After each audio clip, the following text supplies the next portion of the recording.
એ 3 શ્લોકોનું તાત્પર્ય હવે શ્રી વલ્લભ પરક સમજાવે છે. ભગવદ પરત્વેન શ્લોકાર્થમ ઉક્ત્વા, એટલે ભગવદ પરક એ બધા શ્લોકોનું તાત્પર્ય શ્રી ગોકુલનાથજીએ સમજાવી દીધું. એમાં પ્રાકૃત ધર્માનાશ્રય ઇત્યાપી શ્રી પિતૃચરણા શ્રીમદાચાર્યાણામ અલૌકિક નામાની પ્રકટયિતુમ આચાર્યાણામ સ્વરૂપમ તત્પ્રાકટ્ય હેતુમ ચ વક્તુમ સ્વીય અતિરિક્ત નામ આચાર્ય સ્વરૂપ જ્ઞાન અભાવ હેતુ સ્વીયાનામ આચાર્ય સ્વરૂપ જ્ઞાન હેતુ ચ વક્તુમ આચાર્ય સ્વરૂપમ વર્ણયંતિ પ્રાકૃત ધર્માનાશ્રય ઇતિ પૂર્વવત. થોડું ધવલભાઈએ જે રીતના સમજાવ્યું, થોડું રિવિઝન એ જ રીતના કરી જાઉં છું કે શ્રી આચાર્ય ચરણોના જે અલૌકિક નામો પ્રગટ કર્યા છે શ્રી ગુસાઈજીએ, એમાં શ્રી આચાર્યજી શ્રી મહાપ્રભુજીનું સ્વરૂપ સમજાવ્યું છે. આચાર્યજીનું સ્વરૂપ કેવું છે? જો આચાર્યાણામ અલૌકિક નામાની પ્રકટયિતુમ આચાર્યાણામ સ્વરૂપમ તત્ પ્રાકટ્ય હેતુમ, એટલે આ સર્વોત્તમ સ્તોત્રમાં મહાપ્રભુજીના અલૌકિક સ્વરૂપને સમજાવ્યું છે.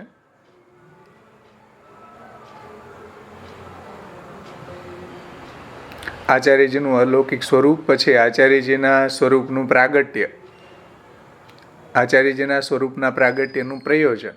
આ જે 3 શ્લોકો છે ને, એમાં મહાપ્રભુજીના સ્વરૂપ, મહાપ્રભુજીના પ્રાગટ્યનું પ્રયોજન અને મહાપ્રભુજીનું જે સ્વરૂપ છે સ્વીય અતિરિક્તાનામ, જે સ્વીજનો છે, જે મહાપ્રભુજીમાં નિષ્ઠાવાળા ભક્તો છે, જે મહાપ્રભુજીએ જેનો અંગીકાર કરેલો છે, શ્રી આચાર્ય ચરણોમાં જે અનન્ય આસક્તિવાળા ભક્તો છે, એને તો મહાપ્રભુજીના સ્વરૂપનું જ્ઞાન છે. એવા મહાપ્રભુજીના સેવકો જે છે એ સિવાયનાને મહાપ્રભુજીના સ્વરૂપનું જ્ઞાન નથી. અને આવા જે મહાપ્રભુજીના સેવકો છે એને મહાપ્રભુજીના સ્વરૂપનું જ્ઞાન થાય,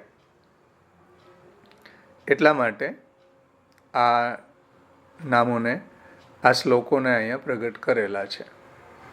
સમજાણું ને? આચાર્યજીનું સ્વરૂપ કહેવા, પછી આચાર્યજીના પ્રાગટ્યનું પ્રયોજન કહેવા, અને જે પોતાના સેવકો છે એ સિવાયનાને મહાપ્રભુજીના સ્વરૂપનું જ્ઞાન ન થાય અને પોતાના સેવકોને જ મહાપ્રભુજીના સ્વરૂપનું જ્ઞાન થાય એનું કારણ કહેવા માટે હવે શ્રી આચાર્યજીના નામો કહે છે. આ શ્લોકો કહે છે પ્રાકૃત ધર્માનાશ્રય અપ્રાકૃત નિખિલ ધર્મ રૂપમિતિ. એટલે જેવા ઠાકોરજી છે એવા જ આચાર્ય ચરણો છે. આચાર્યજી પણ પ્રાકૃત ધર્મથી રહિત છે, અપ્રાકૃત નિખિલ ધર્મ રૂપ છે. અને નિગમ પ્રતિપાદ્યમ્યત, વેદની અંદર એનું પ્રતિપાદન થયું છે. કઈ રીતના થયું છે આગળ ગોકુલનાથજી સમજાવશે. નિગમ પ્રતિપાદ્યમ્યત તત્શુદ્ધમ શાકૃતિ સ્તૌમી, એવા સાકાર સ્વરૂપ શ્રી મહાપ્રભુજીની હું સ્તુતિ કરું છું. જે વલ્ભાષ્ટકમાં કહ્યું છે કે સન્મનુષ્યાકૃતિ અતિકરુણસ્તમ પ્રપદ્યે હુતાશમ. તો એવી શાકૃતિ સ્તૌમી, એવા સાકાર સ્વરૂપની હું સ્તુતિ કરું છું.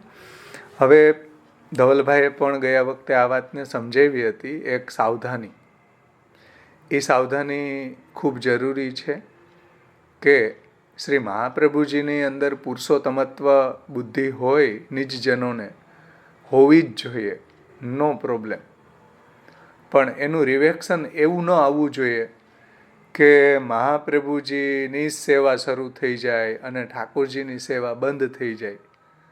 તો આ બહુ મોટું રિએક્શન છે.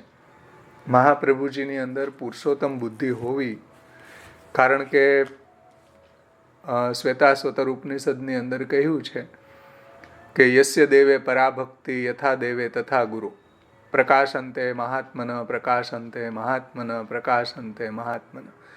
જેવી ભક્તિ આપણને આપણા ઈષ્ટદેવમાં હોય, આપણા ઠાકોરજીમાં હોય, એવી જ ભક્તિ આચાર્યમાં પણ હોવી જોઈએ. આચાર્ય એટલે શ્રી મહાપ્રભુજીમાં. યસ્ય દેવે પરાભક્તિ યથા દેવે તથા ગુરો, એવી જ આપણા મહાપ્રભુજીમાં ભક્તિ હોવી જરૂરી છે. તો જ એને શાસ્ત્રનું રહસ્યનો પ્રકાશ થાય છે, ભગવાનના મહાત્મ્યનો પ્રકાશ થાય છે. પ્રકાશંતે મહાત્મન પ્રકાશંતે મહાત્મન. એટલે શ્રી મહાપ્રભુજીમાં પુરુષોત્તમ બુદ્ધિ નિજજનોને છે, એમાં કોઈ પ્રોબ્લેમ નથી. પરંતુ પ્રોબ્લેમ ત્યાં છે કે એના દ્વારા વલ્લભ પંથ પ્રગટ થઈ જાય તો બહુ મોટું અનર્થ થાય. એટલે એક બહુ સુંદર વાક્ય શ્યામબાવાશ્રીનું છે. શ્રી વલ્લભાષ્ટકની ભૂમિકા આપે સમજાવી છે શ્યામબાવાશ્રીએ, આ વલ્લભ સ્તોત્રાણીમાં જ છે. એમાં જે છેલ્લો શ્લોક છે એની તાત્પર્ય આપે સમજાવ્યું. એમાં આપે એક સુંદર વાક્ય, એક સુંદર સાવધાની આ બાબતમાં સમજાવી છે કે મહાપ્રભુજીમાં પુરુષોત્તમ ભાવ રાખવો, મહાપ્રભુજીમાં પુરુષોત્તમ બુદ્ધિ રાખવી, એ બાબતમાં એક બહુ સુંદર વાક્ય આપશ્રીનું છે. એના શબ્દોમાં જ હું તમને કહું છું કે શ્રી મહાપ્રભુજી સાક્ષાત પુરુષોત્તમ, મહાપ્રભુજીમાં સાક્ષાત પુરુષોત્તમ હોવાનો ભાવ છે એ એમના પ્રત્યે જે કૃતજ્ઞ પુષ્ટિજીવો છે, મહાપ્રભુજી પ્રત્યે જે કૃતજ્ઞ પુષ્ટિજીવો છે, એ પુષ્ટિજીવોમાં તો કૃષ્ણાસક્તિને વધારનારો છે. શબ્દો જુઓ, શ્રી મહાપ્રભુજીમાં પુરુષોત્તમ હોવાનો ભાવ, મહાપ્રભુજી પ્રત્યે જે કૃતજ્ઞ પુષ્ટિજીવો છે, કૃતજ્ઞ એટલે મહાપ્રભુજી પ્રત્યે જેને ખૂબ આદર છે, મહાપ્રભુજીમાં નિષ્ઠા છે, શ્રી મહાપ્રભુજી પ્રત્યે એવો થેન્ક્સફુલનો ભાવ છે, એ કૃતજ્ઞ. તો મહાપ્રભુજી પ્રત્યે જે કૃતજ્ઞ ભક્તો છે એવા ભક્તો માટે તો મહાપ્રભુજીમાં પુરુષોત્તમ હોવાનો ભાવ કૃષ્ણાસક્તિને વધારનારો છે. શબ્દો સમજો ધ્યાનથી, સમજમાં આવે છે વાત? મહાપ્રભુજીમાં સાક્ષાત પુરુષોત્તમ હોવાનો ભાવ, મહાપ્રભુજી પ્રત્યે જે કૃતજ્ઞ ભક્તો છે એવા ભક્તોમાં તો એની કૃષ્ણાસક્તિને વધારનારો હશે. પરંતુ મહાપ્રભુજી પ્રત્યે જે કૃતજ્ઞ છે, કૃતજ્ઞ અને કૃતજ્ઞ બે ઓપોઝિટ શબ્દો છે હો ભાઈ, કૃતજ્ઞ અને કૃતજ્ઞ. તો મહાપ્રભુજી પ્રત્યે જે કૃતજ્ઞ ભક્તો છે, જે મહાપ્રભુજીની આજ્ઞાનું પાલન કરવાવાળા, મહાપ્રભુજીમાં નિષ્ઠા રાખનારા જે ભક્તો છે, જે કૃતજ્ઞ ભક્તો છે, એને તો મહાપ્રભુજી પ્રત્યે પુરુષોત્તમ હોવાનો ભાવ કૃષ્ણાસક્તિને, કૃષ્ણ રતિને વધારનારો થશે. કે મહાપ્રભુજીને સાક્ષાત ગોકુલેશમ ભજન્તે વસ્તુતઃ કૃષ્ણ એવ અજ્ઞાનાદિ અંધકાર પ્રશમન પટુતા ખ્યાપનાય ત્રિલોક્યામ અગ્નિતમ વર્ણિતમ તે કવિભિરપી સદા વસ્તુતઃ કૃષ્ણ એવ પ્રાદુર્ભૂતો ભવા નિત્યનુભવ નિગમાદ્યુક્ત માનેર અવૈત્ય ત્વામ શ્રી શ્રી વલ્લભે મેં, શ્રી વલ્લભે મેં પછી શું છે? નિખિલ બુદ્ધ જના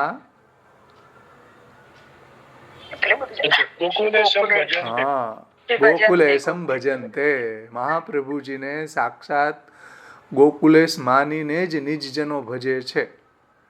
પણ એનું પ્રયોજન શું? કૃષ્ણાસક્તિને વધારવા માટે, કૃષ્ણમાં આસક્તિને વધારવા માટે જ મહાપ્રભુજીમાં પુરુષોત્તમ હોવાનો ભાવ રાખવો. આવું અહીંયા શ્રી શ્યામબાવાશ્રીએ કહ્યું છે. જો કે ગુસાઈજીએ કહેલું છે, ગુસાઈજીની વાતને શ્યામબાવાશ્રીએ એનું તાત્પર્ય સમજાવ્યું છે. એટલે મહાપ્રભુજી પ્રત્યે જે કૃતજ્ઞ ભક્તો છે એને તો મહાપ્રભુજીમાં પુરુષોત્તમ હોવાનો ભાવ કૃષ્ણાસક્તિને વધારનારો થશે. અને મહાપ્રભુજી પ્રત્યે જે કૃતજ્ઞ છે એવા લોકો તો કૃષ્ણના વિરોધી બની જશે અને મહાપ્રભુજીની સેવા કરવા લાગી જશે. એ કૃતજ્ઞો બધાય વલ્લભપંથીઓ. કેટલો મીઠો સેન્ટેન્સ છે. જો આટલું વાક્ય સમજાઈ જાય ને પછી જો આનો અર્થ કરીએ ને તો કોઈ પ્રોબ્લેમ નથી ભાઈ. આ વાક્ય ગુસાઈજીનું અને શ્યામબાવાશ્રીનું જો સમજાઈ જાય ને પછી આ ગોકુલનાથજીની ટીકાનું અધ્યયન કરીએ ને આપણે તો એકદમ આનંદથી કરી શકીએ, એનો એન્જોય કરી શકીએ, એની રસરૂપતાને માણી શકીએ. પણ જો આ વાક્ય ન સમજાણું તો મહેરબાની કરીને આ ટીકા એને ન સાંભળવી ભાઈ, કારણ કે વલ્લભ પંથ પ્રગટ થઈ જાય એમાંથી. સમજાણું આ વાક્ય ભાઈ? કોઈને મને કોઈ સમરી કરીને કહેશો? ફરીથી શું સમજાવજો? હું તમને કહું છું કે મને સમજાવો. કોઈ સમજાવી શકશે? એ વલ્લભના અનન્ય ભક્તો છે, અનન્ય ભક્તો છે, એ વલ્લભને જ કૃષ્ણ સ્વરૂપ સમજે છે, ગોખલે સમજે છે. બરાબર. શા માટે? ગોખલે સ્વરૂપ સમજે છે. અને જે કૃતજ્ઞ છે એ મહાપ્રભુજીને સેવા કરે છે, કૃષ્ણની તરફ વિરોધી છે. કૃતજ્ઞ ભક્તો છે એ મહાપ્રભુજીમાં એનો જે પુરુષોત્તમ બુદ્ધિ છે, શા માટે? કૃષ્ણ ભક્તિ વધારે છે. ફાઇન. કૃષ્ણ ભક્તિને વધારવા માટે. વધારવા માટે. અને પેલું તમારે મહાપ્રભુજી સેવા કરે છે, કૃષ્ણ તરફ વિરોધી થઈ જાય છે, વિરુદ્ધ થઈ જાય છે. એ કૃતજ્ઞ કહેવાય.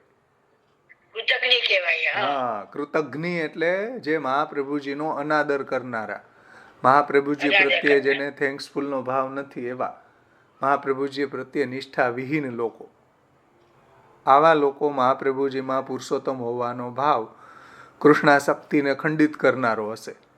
અને મહાપ્રભુજી પ્રત્યે જે કૃતજ્ઞ છે ભક્ત, મહાપ્રભુજી પ્રત્યે જેને સંપૂર્ણ આદર છે, મહાપ્રભુજીમાં જેને સંપૂર્ણ નિષ્ઠા છે, મહાપ્રભુજીને પ્રત્યે સંપૂર્ણ સમર્પિત ભક્ત છે, એવા ભક્તને મહાપ્રભુજીમાં પુરુષોત્તમ હોવાનો ભાવ કૃષ્ણાસક્તિને વધારનારો થશે. પરંતુ મહાપ્રભુજી પ્રત્યે જે કૃતજ્ઞ છે એવા લોકો તો મહાપ્રભુજી પ્રત્યે પુરુષોત્તમ હોવાનો ભાવ કૃષ્ણ રતિને ખંડન કરનારો થશે. સમજમાં આવી ને વાત? એકદમ સુંદર વાક્ય શ્યામબાવાશ્રીએ સમજાવ્યું છે કે વલ્લભ પંથ પ્રગટ ન થઈ જાય એટલા માટે. જો આ સમજમાં આવ્યું ને આ સૂત્ર, તો એનું ભાષ્ય ગોકુલનાથજી આ સમજાવ્યું છે. આ સૂત્ર સમજમાં આવ્યું હોય ને તો ગોકુલનાથજીની આ ટીકા સમજમાં આવે, નહીંતર આમાંથી રિએક્શન ખોટે ખોટું આવશે અને ખોટે ખોટા કૃષ્ણ સેવાથી વંચિત થઈ જાય. એટલા માટે પ્રિકોશનના રૂપમાં આ પહેલાં વાક્ય તમને સૂત્રના રૂપમાં આપણે સમજી ગયા. હવે આપણે એ ટીકાનો અર્થ સમજશું. આમાં કોઈને કાંઈ પ્રશ્ન છે? સમજમાં આવી ને વાત? સૂત્ર સમજમાં આવ્યું ને? આ સૂત્ર જો સમજમાં નહીં આવે તો આ ટીકા સમજમાં નહીં આવે. બરાબર છે ને વાત? સૂત્ર સમજાણું બધાને? હા ભાવેશભાઈ. સરસ, ધન્યવાદ. ચલો તો આગળ વધીએ આપણે કે પ્રાકૃત ધર્માનાશ્રય એ અહીંયા શ્રી ગોકુલનાથજી કહે છે કે શ્રીમદ આચાર્ય ચરણોના અલૌકિક નામો પ્રગટ કરવા, શ્રી આચાર્યજીનું સ્વરૂપ અને એમના પ્રાગટ્યનું પ્રયોજન કહેવા, અને જે નિજજનો છે, જે પોતાના સેવકો છે, એ સિવાયનાને મહાપ્રભુજીના સ્વરૂપનું જ્ઞાન ન થાય અને પોતાના સેવકોને જે શ્રી આચાર્યજીના સ્વરૂપનું જ્ઞાન હોવાનું કારણ શ્રી મહાપ્રભુજી એનું કારણ કહેવા શ્રી આચાર્યજીના આ નામોને કહે છે. પ્રાકૃત ધર્માનાશ્રય અપ્રાકૃત નિખિલ ધર્મ રૂપમિતિ નિગમ પ્રતિપાદ્યમ મેં તચ્ચુદ્ધમ શાકૃતિ સ્તોમી. એમાં જુઓ, નિગમ પ્રતિપાદ્યમ ઇતિ યદ્યપિ આચાર્યોદ્દેશેન આચાર્ય સ્વરૂપમ નિગમે પ્રતિપાદ્યત્વેન ન શ્રૂયતે. એટલે જોકે શ્રી આચાર્યજીને ઉદ્દેશીને શ્રી આચાર્યજીના સ્વરૂપનું વર્ણન વેદમાં કરેલું હોવાનું જણાતું નથી, છતાં પણ સમજો ન શ્રૂયતે તથાપિ તો પણ આચાર્યાણામ સાક્ષાત પુરુષોત્તમ મુખારવિંદ અધિષ્ઠાતૃત્વેન સાક્ષાત પુરુષોત્તમ અખિલ ધર્મત્વાत् પુરુષોત્તમસ્ય સાકાર આનંદમયત્વેન પ્રતિપાદ્યત્વાत् આચાર્યાણામપી તદ આસ્યત્વેન શ્રુતિ પ્રતિપાદ્યત્વમ એવ ઇતિ જ્ઞાપનાય ઉક્તમ નિગમ પ્રતિપાદ્યમ યત તચ્છુદ્ધમ શાકૃતિ સ્તૌમી. થોડું તાત્પર્ય એનું એવું છે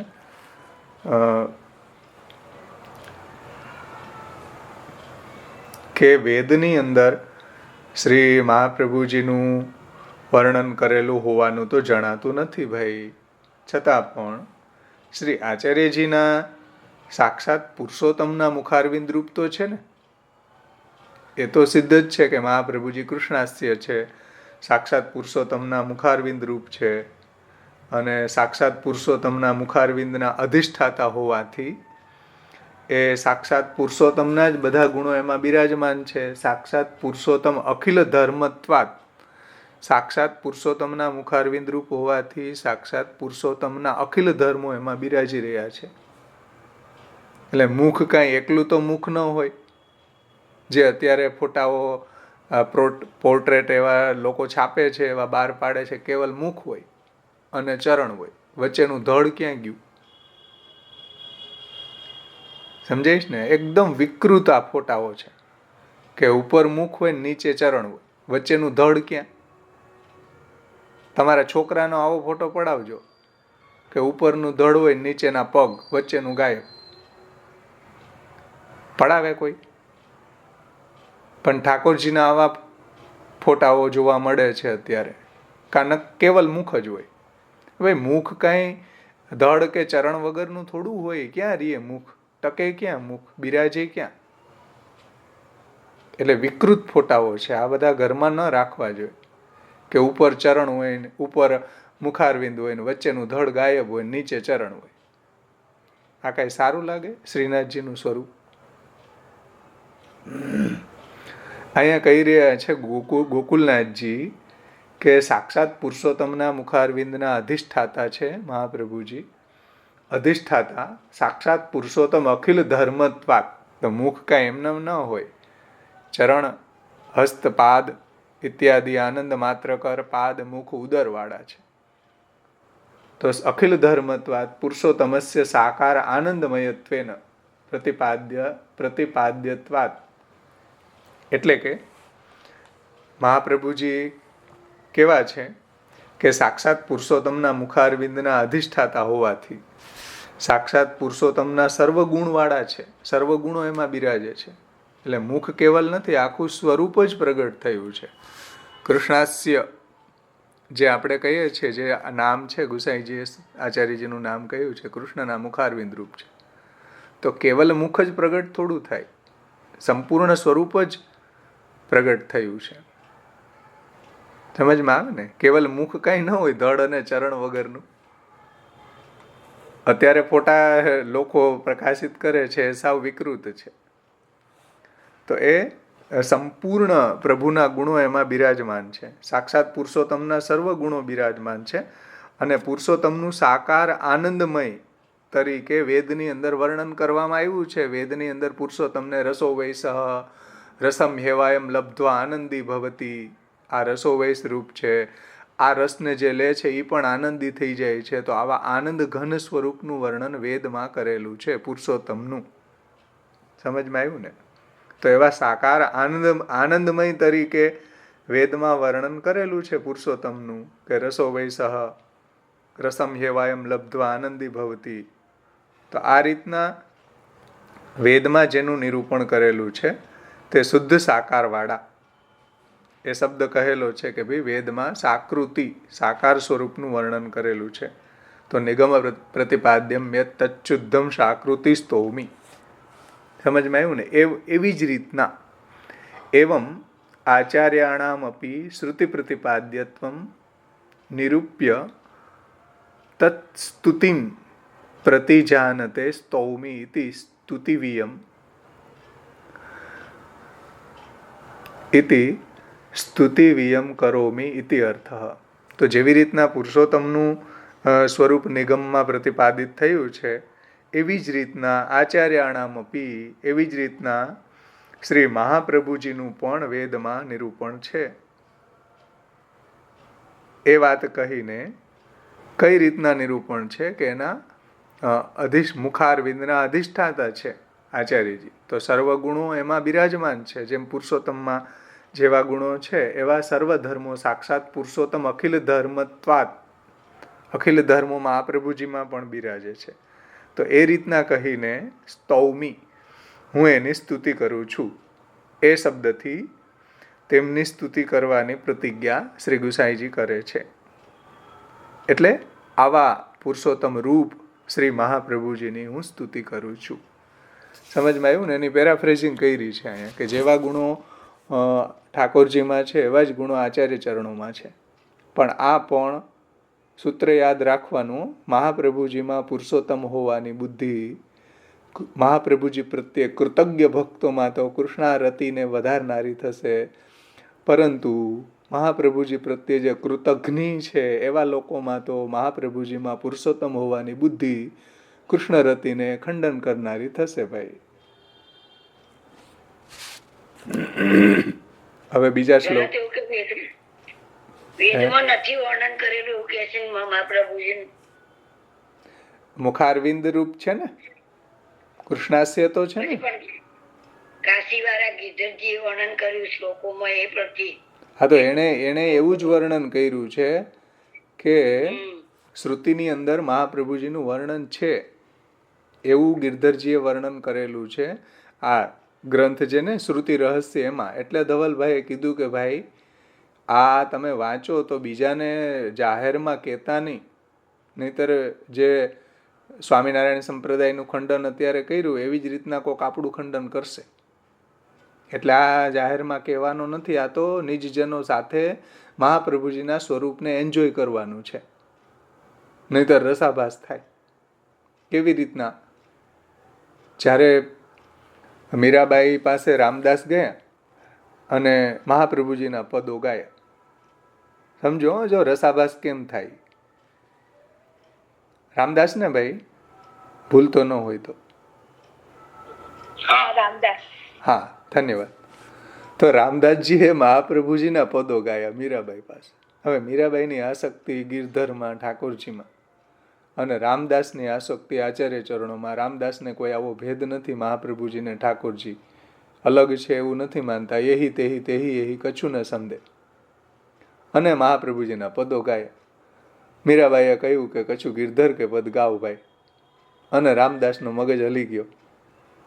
એ તેરે ખસમ કે હે, ઘણી બધી ગાળો કાઢીને આવતા રહ્યા. જુઓ, વાંધો કાંઈ નથી આમાં. નથી રામદાસને મહાપ્રભુજીના પદ ગાવામાં વાંધો, મીરાબાઈને ગિરધરના પદ સાંભળવામાં નથી વાંધો, પણ રસાભાસ ક્યાં થયો? ભાવનાના કારણે. રામદાસની આસક્તિ મહાપ્રભુજીમાં છે, મીરાબાઈની આસક્તિ ગિરધરમાં છે. હવે ગિરધર અને મહાપ્રભુજી એમાં કોઈ ભેદ નથી, આવું રામદાસજી જાણે છે, પણ મીરાબાઈ જાણતા નથી. જે અહીંયા જુઓ, ગોકુલનાથજી આ જ વાત કરી કે સ્વીય અતિરિક્તાનામ, જે સ્વીજનો છે એના સિવાયના આચાર્ય સ્વરૂપ જ્ઞાન અભાવ હેતુ, મહાપ્રભુજી સિવાયના જે છે, મહાપ્રભુજીના નિજજનો સિવાયનાને મહાપ્રભુજીના સ્વરૂપનું જ્ઞાન નથી ભાઈ. એની સામે મહાપ્રભુજીના ગુણગાન ન કરો. ત્યાં જાકો વેદ રટત, બ્રહ્મા રટત, શંભુ રટત, શેષ રટત, નારદ સુક વ્યાસ રટત, પાવત નહીં પારરી, ગણિકા ગજ ગીધ રટત, ગૌતમ કી નાર રટત, રાજન કી રમણી રટત, સૂતન દે દે પ્યારરી. આવો ગુણ ગાઓ મહાત્મયના પ્રભુના, એવા જે મહાપ્રભુજીના સ્વરૂપનું જેને જ્ઞાન નથી અને ભક્તો છે, એની સામે મહાપ્રભુજીના યશોગાન ન કરાય. બહુ ગોપનીય છે ભાઈ. એની સામે તો આવા પદો ગવાય, જાકો વેદ રટત, બ્રહ્મા રટત. એટલા માટે આ પ્રિકોશનના રૂપમાં આ સૂત્ર યાદ રાખવાનું અને રામદાસજીનો પ્રસંગ યાદ રાખવાનો. રસાભાસ થયો ને, કેમ રસાભાસ થયો? આસક્તિ ભેદના કારણે. હા પણ લાસ્ટ ટાઈમ જે ધવલભાઈ સમજાવેલું ને એમને એ જ કીધેલું કે ભાઈ તમે જે આ શ્રુતિ રહસ્યમાં મેન્શન કર્યું છે હા you cannot argue on that basis. If you argue you will lose. એ જે આપણે મહાપ્રભુજીને માનીએ છીએ એટલે આપણે બિલીવ કરીએ, પણ જો તમારે રિયલમાં પેલું વાદ વિવાદ કરવું હોય તો એમાં it will not stand the જે સ્ક્રિપ્ચર્સ નું કે કાંઈ એનું જે ગ્રંથ વેદનું કે એનું એવું કઈક સાક્ષાત એવું લખ્યું નથી કે મહાપ્રભુજી એ છે. હા, તમે એમાં વાક્ય ગોતવા જાઓ તો ન મળે.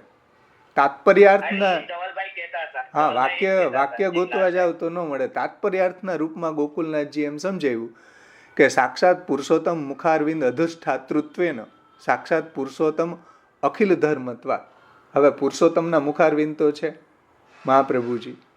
હા, એટલે આપણે તો જયારે મહાપ્રભુ જે પોતે સુબોધની જે ટીકા લખવાની શરૂઆતમાં જ એમને એ લખ્યું કે નહીં વૈશ્વાનર વાકપતે કોટ કર્યું વાકપતે એ આવે છે આગળ. એટલે આપણે તો એમને બિલીવ કરીએ છીએ, આપણે તો એમને માનીએ છીએ, પણ બીજા સંપ્રદાય વાળા કે બીજા કોઈક સાથે તમે વાદ વિવાદ કરવા જશો તો we don't have any direct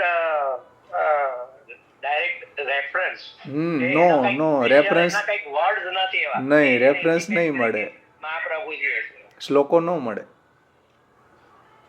એટલે જ કીધું ને કે શ્રુતિ રહસ્ય છે વાંચજો આનંદથી. આત્મસંતોષ આત્મરમણ માટે મહાપ્રભુજીના સ્વરૂપમાં રમણ માટે વાંચવું જોઈએ, પણ કોઈને કેવો નહીં ભાઈ આ નિજજનો સિવાય. બીજાની સામે જ્યારે તમે આ એક્સપ્લેન કરવા જાવ ને, હા, તો બીજા લોકો ખંડન કરશે પછી આપણું. હા બોલો. આપણે એક ગ્રંથમાં પણ જોયું હતું ને કે ભાઈ ભગવાનના ગુણો છે એ બધી જગ્યાએ ગાઈ શકે, પણ મહાપ્રભુજીના નામ રૂપ ગુણનું વર્ણન છે એ બધા સામે ન કરવું જોઈએ. સ્ફુરત કૃષ્ણ પ્રેમામૃતની ટીકામાં હરિરાયજી આ વાત કરે કે આ મહાપ્રભુજીનું સ્વરૂપ રસરૂપ છે અને મહાપ્રભુજીના જે અનન્ય ભક્તો હોય એવા ભક્તોની વચ્ચે જ આ સ્ફુરત કૃષ્ણ પ્રેમામૃતની ટીકા વાંચવી. જે મહાપ્રભુજી પ્રત્યે નિષ્ઠાવાળા નથી એવા કોઈની સામે આવી ટીકાનું પારાયણ અધ્યયન સત્સંગ ન કરાય. આવું રસરૂપ મહાપ્રભુજીનું સ્વરૂપનું વર્ણન હરિરાયજીએ સ્ફુરત કૃષ્ણ પ્રેમામૃતની ટીકામાં કરેલું છે.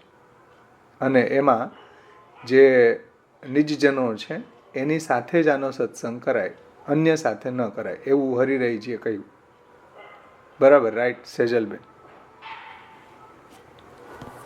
સમજમાં આવી વાત ભાઈ બધાને? આ શું ચાલી રહ્યું છે પ્રસંગી? તો વાંધો નહીં. મહાપ્રભુ જે સિદ્ધાંત કયા છે ને એ બધા ગીતા ને બ્રહ્મસૂત્ર ને એનામાંથી લઈ અને આપણને કયા છે. અને ગીતા તો આખા વિશ્વમાં બધાને માન્ય છે. આપણી સામે કોઈ બોલે તો આપણે એમ કહેવાય કે આ ગીતામાંથી લીધેલું છે. મહાપ્રભુજીને પોતાનું નથી પણ ગીતાનું લીધેલું છે. બરાબર. એટલે ગીતા બ્રહ્મસૂત્ર ને ઉપનિષદ તો ગીતા તો બધાને માન્ય છે એવું તો આપણે કહી શકીએ ને. કેવું જ જોઈએ. અને ભાગવત વેદાહ કૃષ્ણ વાક્યાની વ્યાસ સૂત્રાણી ચૈવહી સમાધિ ભાષા વ્યાસસ્ય પ્રમાણમ તચ્ચતુષ્ટયમ ઉત્તરમ પૂર્વ સંદેહ વારકમ પરિકીર્તિતમ. મહાપ્રભુજી પોતે જ કહી રહ્યા છે કે ભાઈ કોઈ બી વ્યક્તિ જો તમને ગીતા, ભાગવત, બ્રહ્મસૂત્ર અને વેદ આ બધાની જે એક વાક્યતાથી અર્થ નીકળી રહ્યો છે એ પ્રમાણે જો તમે કહેતા હોય તો માન્ય છે. એ તો બધાને માન્ય છે ને, ગીતા, ભાગવત, બ્રહ્મસૂત્ર.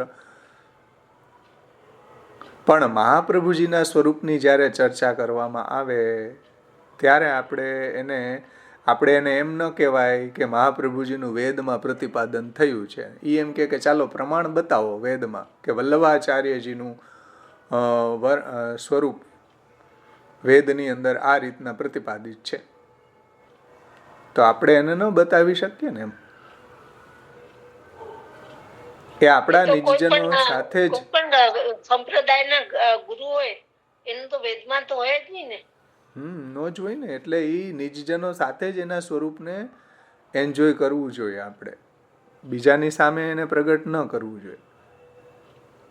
વલ્લભ નામ અગાધ હે જહાં તહાં મત બોલ. जब कोई हरिजन ग्राहक मिले ता आगे તું ખોલ. એ હરિરાયજીએ વલ્લભ સાખીમાં એમાં એટલે જ વલ્લભ સાખીમાં કીધું છે. હા, એટલે જ કીધું ને, વલ્લભ નામ ગાદ હે જહાં તહાં મત બોલ, જો કોઈ હરિજન ગ્રાહક મિલે તા આગે તું ખોલ, તા આગે તું ખોલ. એટલે કહેવાનું તાત્પર્ય એ છે, મહાપ્રભુજીમાં પુરુષોત્તમ હોવાની બુદ્ધિ આપણી હોવી જ જોઈએ, પણ કૃષ્ણ રતિના વર્ધન માટે, કૃષ્ણાસક્તિના વર્ધન માટે. ચલો આગળ વધીએ. ધવલભાઈ આવ્યા નથી ને? ના, નથી આવ્યા હજુ. હા, કઈ વાંધો નહીં. ચલો આપણે આગળ લઈએ થોડુંક. મને જે મહાપ્રભુજીની હા ધવલભાઈ હેન્ડલ થવા માટે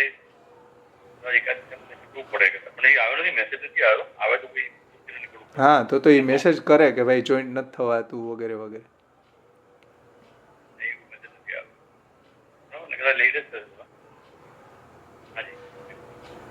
ખરું?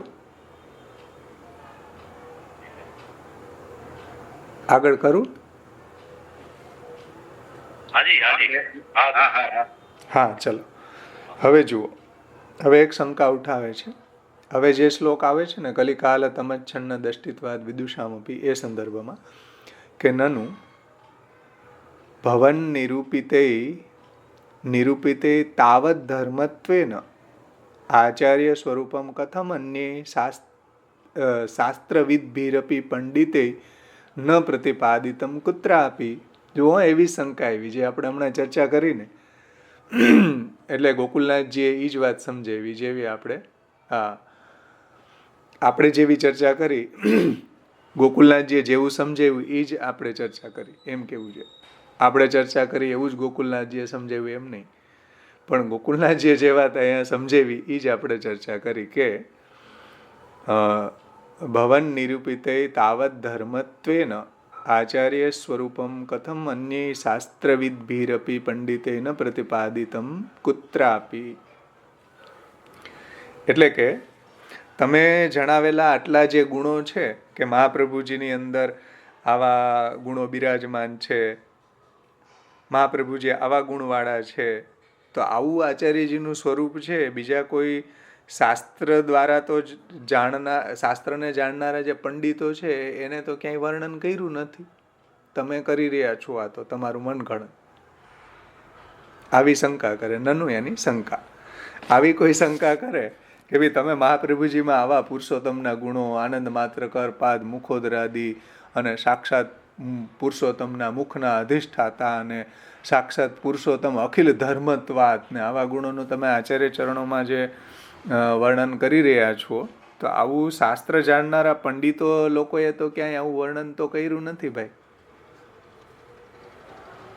આવી કોઈને શંકા થાય તો એનો જવાબ ગોકુલનાથજી એ રીતના સમજાવે છે કે ઇતિ ચેત તત્ર હેતુ આહુ કલિકાલ તમચ્છન્ન દષ્ટિત્વાદ વિદુષામપી સંપ્રતિ અવિશસ્તસ્ય મહાત્મ્યમ સમભૂત ભુવિ.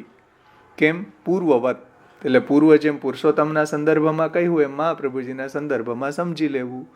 તસ્ય આચાર્યસ્ય, જેમ કલિકાલ રૂપી અંધકારના કારણે મોટા મોટા વિદ્વાનોની દ્રષ્ટિ છે એ ઢંકાઈ ગઈ, જેને કારણે પુરુષોત્તમનું મહાત્મ્ય એને સમજમાં ન આવ્યું, જે લીલાત્મક મહાત્મ્ય છે તે. તો એવી રીતના મહાપ્રભુજીના સ્વરૂપનું પણ જ્ઞાન એ લોકોને નથી થયું.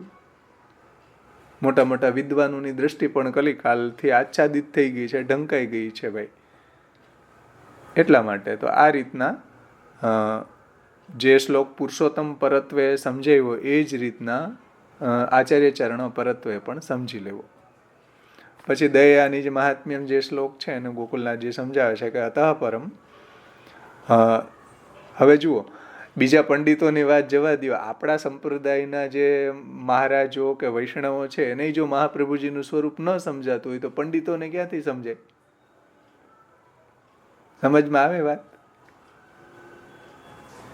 આપણા સંપ્રદાયની અંદર બ્રહ્મ સંબંધ લેનારા મહાપ્રભુજીના વંશમાં જન્મેલા એના વંશજો, એ પણ જો મહાપ્રભુજીના સ્વરૂપને સમજી ન શકતા હોય તો બિચારા પંડિતો તો ક્યાંથી સમજી શકે ભાઈ? હે ને?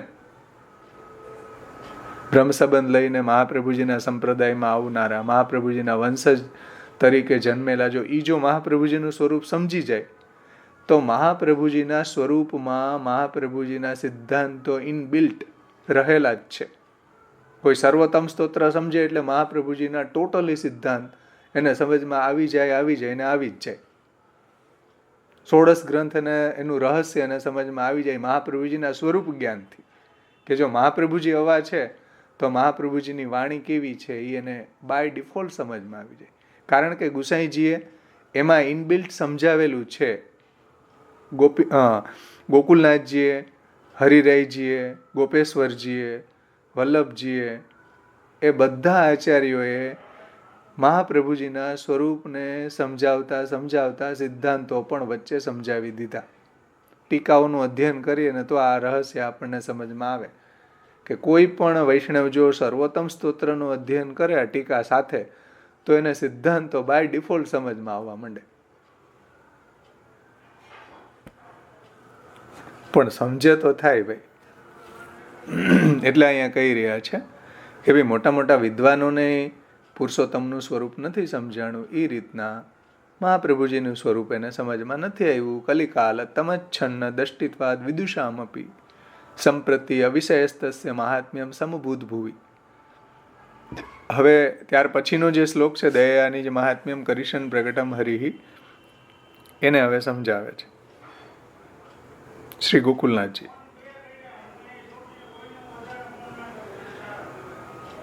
જો અતઃ પરમ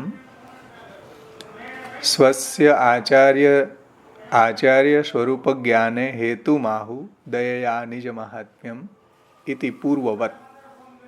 અતઃ પરમ, હવે સ્વસ્ય પોતાને, ગુસાઈજીને, આચાર્ય સ્વરૂપ જ્ઞાને, મહાપ્રભુજીના સ્વરૂપનું જ્ઞાન છે, આચાર્ય ચરણોના સ્વરૂપનું જ્ઞાન ગુસાઈજીને છે, એનો હેતુ બતાવે છે.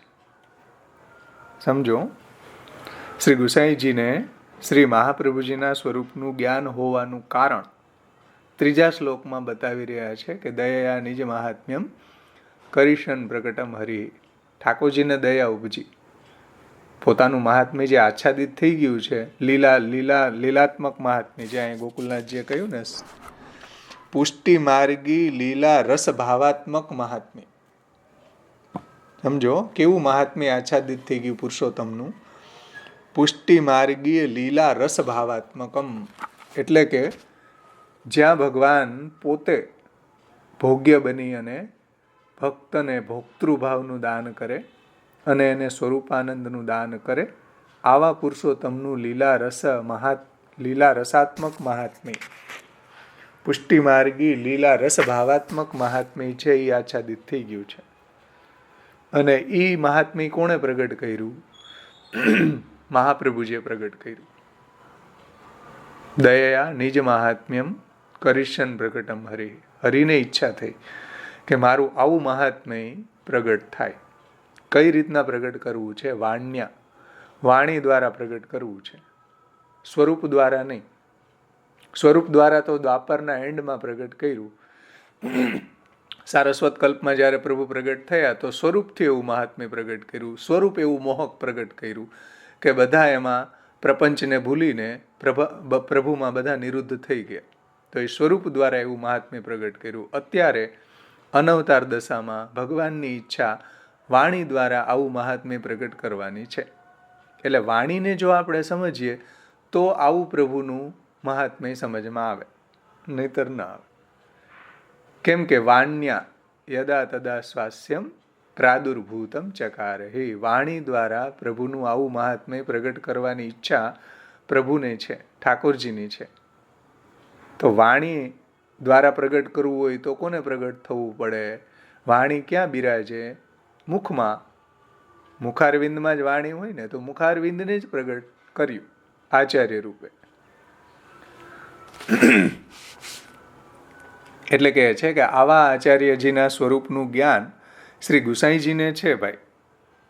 એટલે ત્રીજા શ્લોકમાં એનું વર્ણન કરે છે, દયા નિજ મહાત્મ્યમ કરીશન પ્રગટમ હરિ. અને આનો અર્થ કઈ રીતના કરવો, ઇતિ પૂર્વવત અર્થ સમજવો. પૂર્વવત એટલે જેમ ઠાકોરજીના સંદર્ભમાં અર્થ કર્યો છે એવો જ આચાર્ય ચરણોના સંદર્ભમાં આ અર્થને કરવો. હવે એને સમજાવે છે શ્રી ગોકુલેશ ચરણ કે અત્ર પિતૃચરણાનામ સિદ્ધવત્કારેણ આચાર્યાણામ પુરુષોત્તમ આસ્યત્વ કથનસ્ય અયમ આશયો. હવે જુઓ ગોકુલનાથજી શું સમજાવે છે કે પિતાશ્રી એટલે શ્રી મહાપ્રભુજીએ જે પુરુષોત્તમના મુખારવિંદ હોવાનું, જે પુરુષોત્તમના મુખારવિંદ છે, તો પુરુષોત્તમના મુખારવિંદ હોવાનું ખાતરીપૂર્વક કહ્યું છે. અને એનો અભિપ્રાય આ પ્રમાણે છે.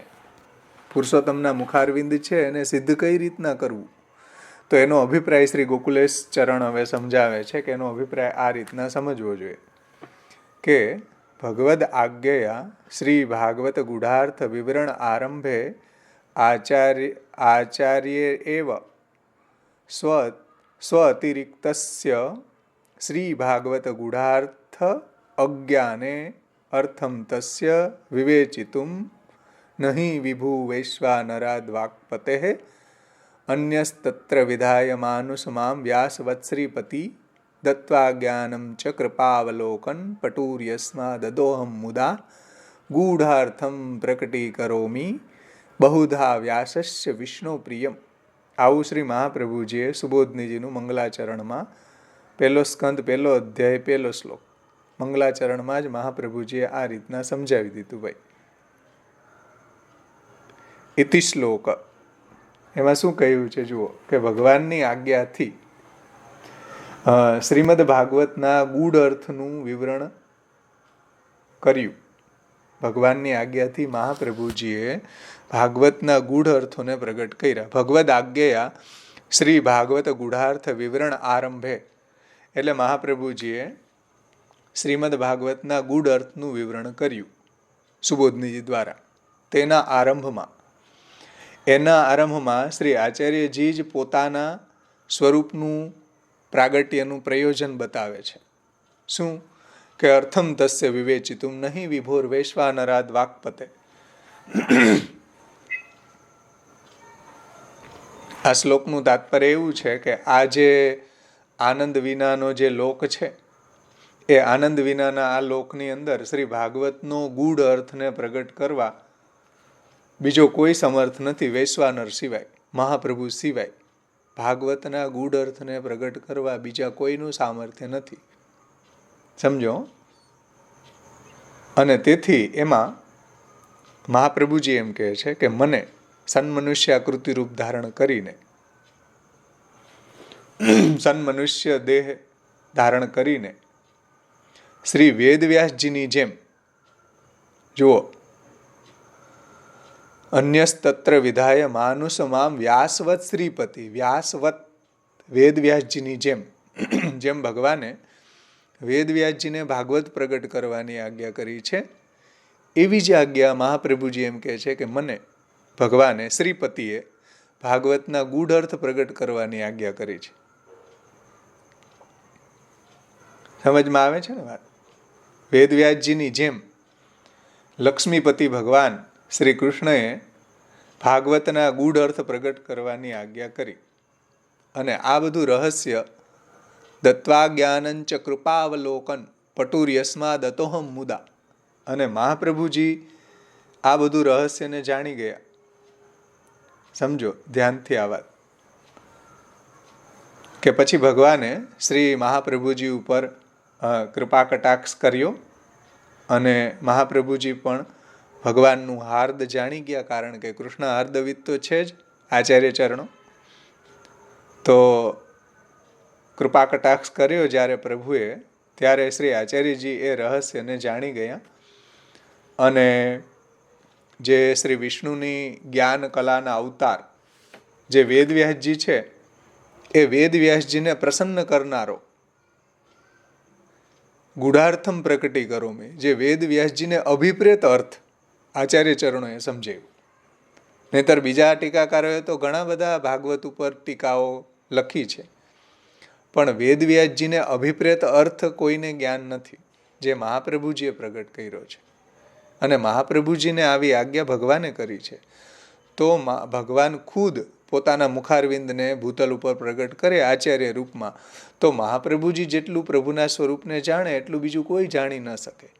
કારણ કે ભગવાન જ ભગવાનના સ્વરૂપને જાણી શકે, બીજા કોઈનું વેદનું પણ સામર્થ્ય નથી. એટલે વેદો એમ કહે છે કે યતો વાચો નિવર્તન્તે અપ્રાપ્ય મનસા સહ અગ્રહ્યો આત્મા ન ઇતિ. આત્મા છે એના પરાક્રમો એવા છે કે અમારી મન અને વાણી પણ ત્યાંથી પાછી વળે.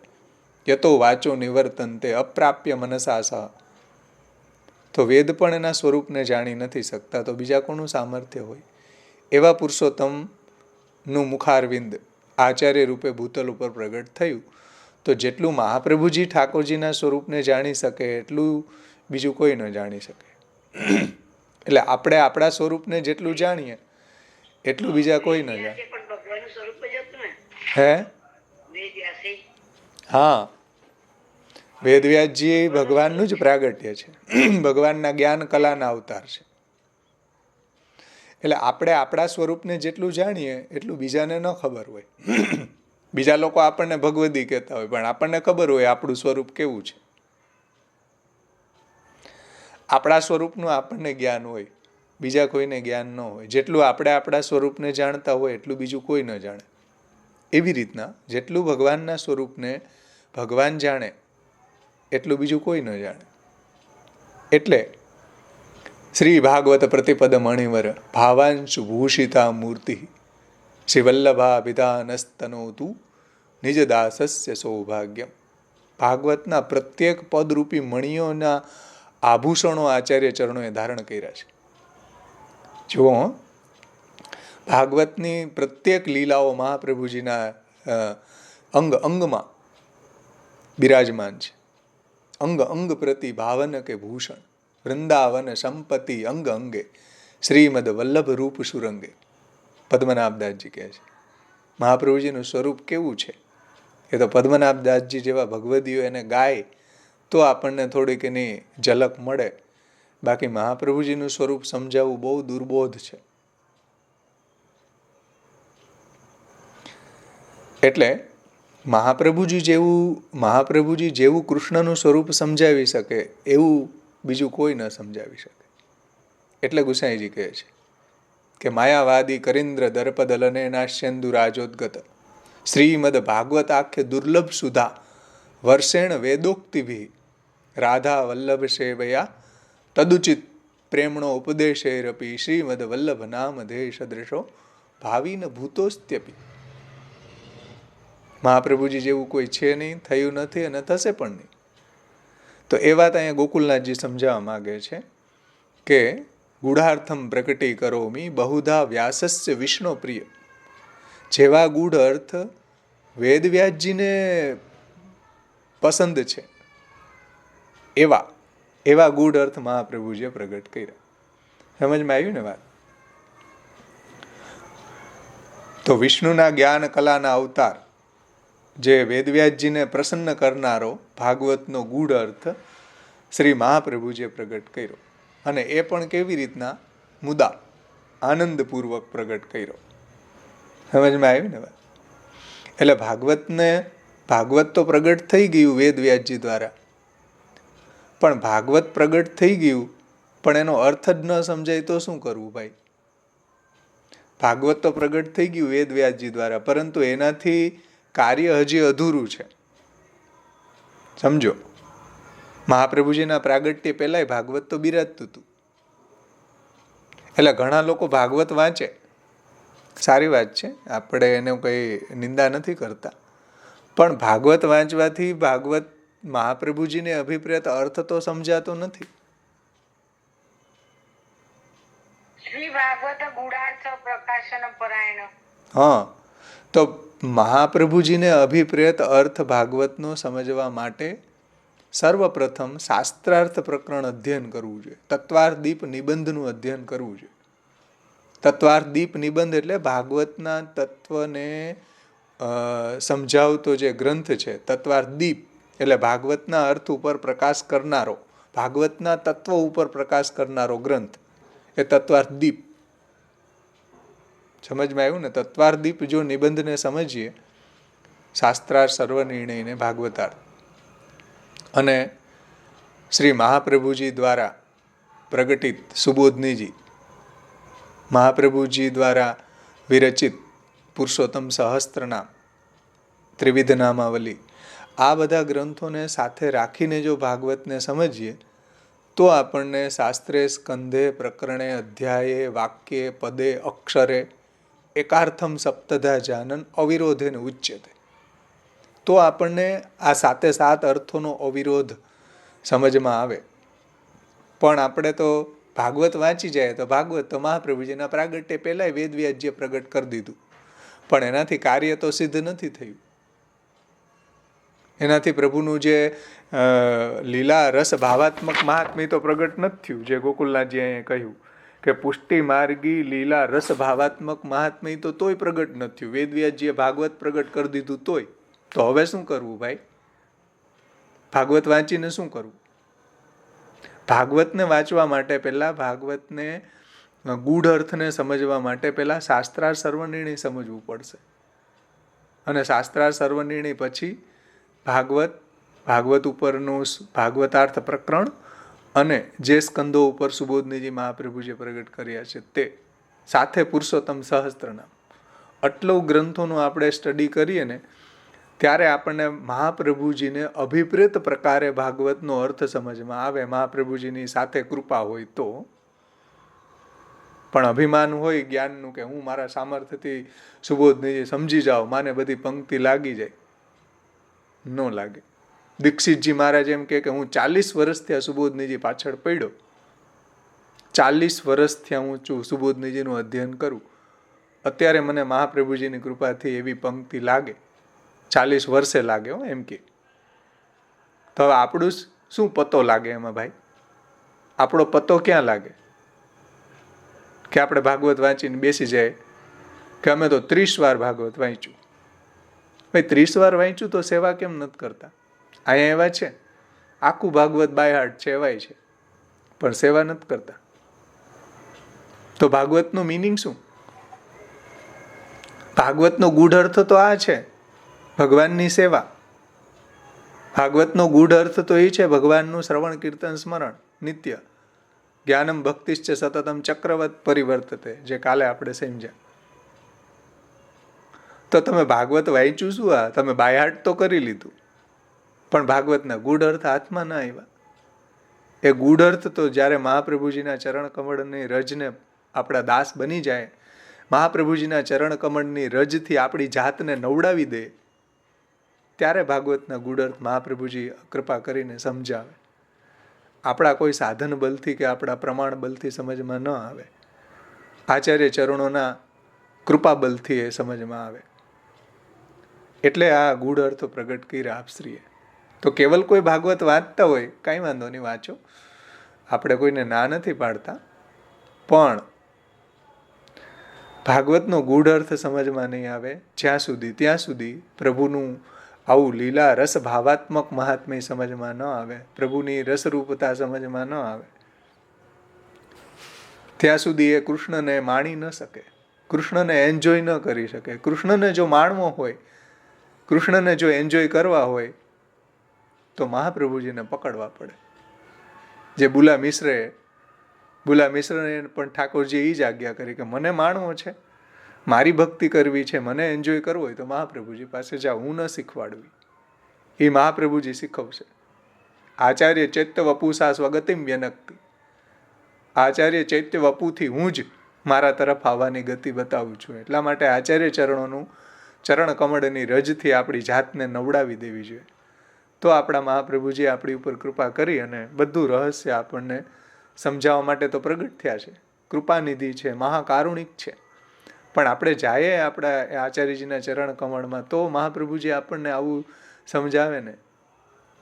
એટલે અહીંયા ગોકુલનાથજી આ રહસ્ય સમજાવે છે. જુઓ તમે કે ભગવદ આજ્ઞા શ્રી ભાગવત ગૂઢાર્થ વિવરણ આરંભે આચાર્યૈવ સ્વ અતિરિક્તસ્ય ભાગવત ગૂઢ અર્થ અજ્ઞાને. બીજા કોઈને ભાગવતના ગૂઢ અર્થનું જ્ઞાન જ નથી ભાઈ. આ ગોકુલનાથજી કહે છે. તો ભાગવત તો પ્રગટ થઈ ગયું વેદ વ્યાસજી દ્વારા, પણ એનાથી કાર્ય હજી સર્યું નથી ભાઈ. કારણ કે જ્યાં સુધી ભાગવતનો યથાર્થ જ્ઞાન ન થાય, ભાગવતની અંદર વર્ણિત આવું પ્રભુનું પુષ્ટિ માર્ગીય લીલા રસ ભાવાત્મક મહાત્મ્ય સમજમાં ન આવે, તો ભાગવત આપણે મહાપ્રભુજીને અભિપ્રેત પ્રકારે સમજ્યા ન કહેવાય. તો ત્યાં સુધી બધું અધૂરું છે. એટલે ભાગવતના અર્થ લોકો ગમે તેમ કરવા લાગી ગયા પોતપોતાની બુદ્ધિ પ્રમાણે.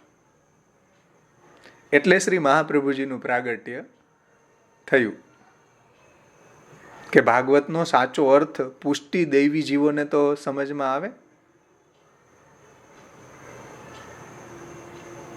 એટલે ભાગવતનું સાચા અર્થમાં જ્ઞાન થાય એટલા માટે મહાપ્રભુજીનું પ્રાગટ્ય છે. ગૂઢાર્થમ પ્રકટી કરોમી બહુધા વ્યાસસ્ય વિષ્ણુ પ્રિયમ. અને આપણે મહાપ્રભુજીના સુબોધનીજીને ન જોઈએ, મહાપ્રભુજીનું તત્વાર્દીપ નિબંધનું અધ્યયન ન કરીએ, મહાપ્રભુજીના પુરુષોત્તમ સહસ્ત્ર નામ કે ભાગવતાર્થ પ્રકરણનું અધ્યયન ન કરીએ અને ભાગવત વાંચી જાય, તો મહાપ્રભુજીને એમ થતું હશે કે ભાઈ મારા પ્રાગટ્યનું પ્રયોજન શું, એ તો બતાવો મને. મહાપ્રભુજી આપણને એવો ક્વેશ્ચન કરતા હશે.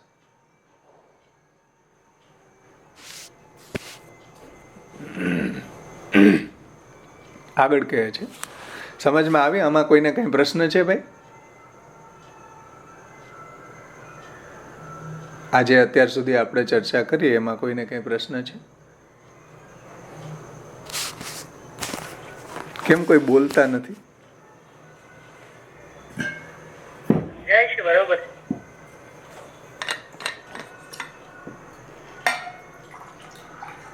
એ ધવલભાઈ છાનુમુના સાંભળતા નથી ને ભાઈ? હા, ઇતિ શ્લોકે, આ શ્લોકની અંદર મહાપ્રભુજીના પ્રાગટ્યનું પ્રયોજન સમજાયું છે. અર્થમ તસ્ય એક શ્રીમદ ભાગવત સુબોધનીજી પ્રથમ સ્કંદ પ્રથમ અધ્યાય 1 થી 5 કારિકા જે છે એમાંની 5મી કારિકા છે શાયદા. અર્થમ તસ્ય વિવેચિતુમ 5મી કારિકા છે. અહીં 1 થી 5 ની અંદર 5મી છે લગભગ. સ્વસ્ય જ્ઞાને વાક્પતિત્વેન વૈશ્વાનરત્વોક્ત્યા વૈશ્વાનરત્વ ઉક્ત્યા સાક્ષાત પુરુષોત્તમ મુખારવિંદ અધિષ્ઠાતૃત્વમ નિરૂપિતમ. જુઓ, આ જે શ્લોક છે એના દ્વારા મહાપ્રભુજી કેવા છે? શ્રી મહાપ્રભુજી છે વાક્પતિત્વેન, મહાપ્રભુજી વાક્પતિ છે, વાણીના અધિપતિ છે અને વૈશ્વાનર છે એવું કહ્યું છે. એમાં શ્લોકમાં કહ્યું ને વૈશ્વાનર.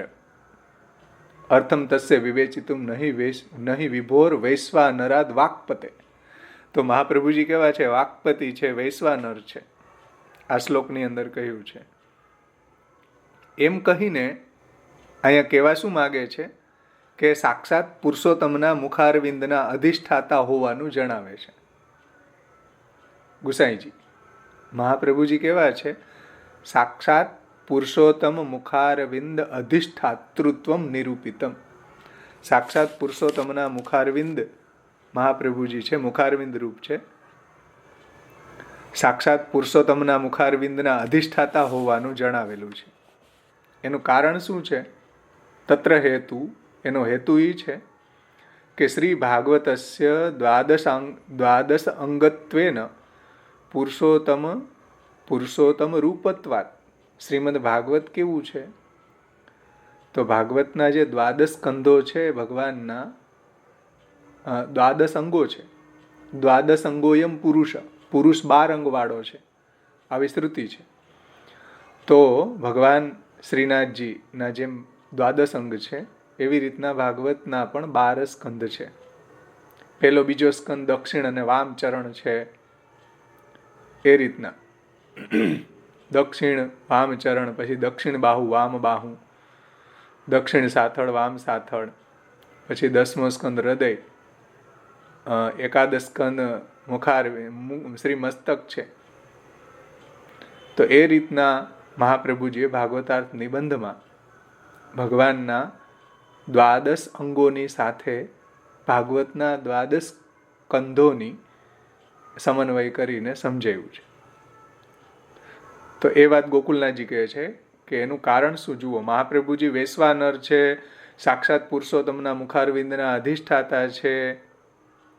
એમાં હેતુ, એમાં કારણ શ્રી ભાગવત છે. 12 સ્કંદ ભાગવતના જે છે એ પુરુષોત્તમના 12 અંગો જ છે. અને પુરુષોત્તમ સ્વરૂપમ પુરુષોત્તમસ્યૈવ ગમ્ય ન અન્યસ્યેતિ. અને પુરુષોત્તમનું સ્વરૂપ પુરુષોત્તમ જ જાણે, બીજું કોઈ જાણવા સમર્થ નથી.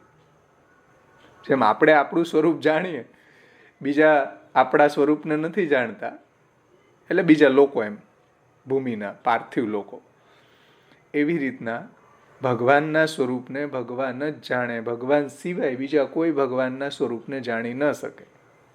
ગોકુલનાથજી કહે છે પુરુષોત્તમ સ્વરૂપમ પુરુષોત્તમસ્યૈવ ગમ્યમ ન અન્યસ્યેતિ. પુરુષોત્તમના સ્વરૂપનું જ્ઞાન પુરુષોત્તમને જ હોય ભાઈ, બીજા કોઈને ન હોય. સમજમાં આવ્યું ને? એટલે ભાગવતના જે 12 સ્કંદ છે એ ભગવાનના 12 અંગ છે.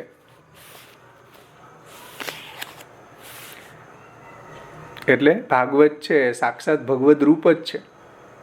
દયારામભાઈ કે દયા પ્રીતમ શ્રીજી શ્રી ભાગવત એક જ રૂપ છે બંને, એક જ રૂપ છે બંને. નિસ્પૃહ તેનો અભ્યાસ કરવાથી જીવન મુક્તિને સંધે. ઓ ભાઈ રે, ભાગવત ભણીને શું કીધું? દયારામભાઈનું એ પુષ્ટિ અસ્મિતામાં આ જે પદ છે, ધોડ છે, મૂકેલું છે કે દયા પ્રીતમ શ્રીજી શ્રી ભાગવત એક જ રૂપ છે બંને, નિસ્પૃહ તેનો અભ્યાસ કરવાથી. કોઈ જાતની કામના માટે નહીં, કણલોભ માટે નહીં, નિસ્પૃહ તેનો અભ્યાસ કરવાથી એ ભગવાનની પ્રાપ્તિ કરાવી દેનારું છે. તો એ વાતને ગોકુલનાથજી કહે છે કે પુરુષોત્તમના સ્વરૂપને પુરુષોત્તમ સિવાય બીજું કોઈ જાણી ન શકે. અતએવ ગીતાસ્વપી અર્જુને ઉક્તમ. શ્રીમદ ભગવદ્ ગીતામાં પણ ભગવાને આ વાત અર્જુનજીને કહી છે. નહીં તે ભગવન વ્યક્તિમ વિદુર દેવા ન દાનવા સ્વયમેવ આત્મના આત્માનમ વેત્થ ત્વમ પુરુષોત્તમ. ભગવાન શું કહે છે જુઓ ભગવદ્ ગીતામાં આ શ્લોકની અંદર કે હે ભગવાન, આપની વ્યક્તિને, આપનું આ લીલામય સ્વરૂપને દેવો કે દાનવો પણ જાણતા નથી.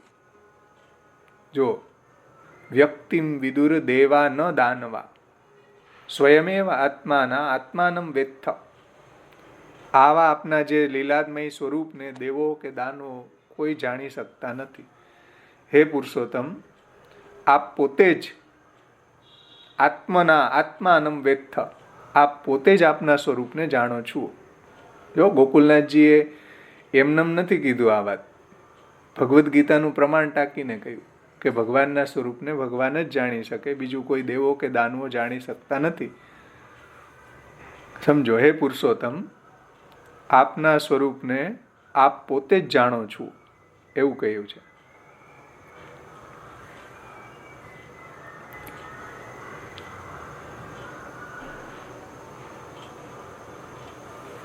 એટલે શ્રીમદ ભાગવતજીમાં જેવું ભગવાનના સ્વરૂપનું વર્ણન કરેલું છે, તો ભાગવતજીમાં ભગવાને જે પોતાના સ્વરૂપનું વર્ણન કર્યું છે ભગવાન જ જાણે. અને એવા ભગવાનના સ્વરૂપને જાણવા માટે, જણાવવા માટે, ભાગવતના ગૂઢ અર્થને પ્રગટ કરવા માટે મહાપ્રભુજી ભૂતલ ઉપર પ્રગટ થયા છે.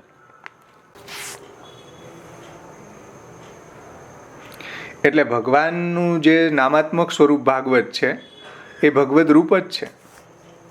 ભગવાન રૂપાત્મક છે તો એનું નામ પણ, એનું નામાત્મક સ્વરૂપ ભાગવત છે.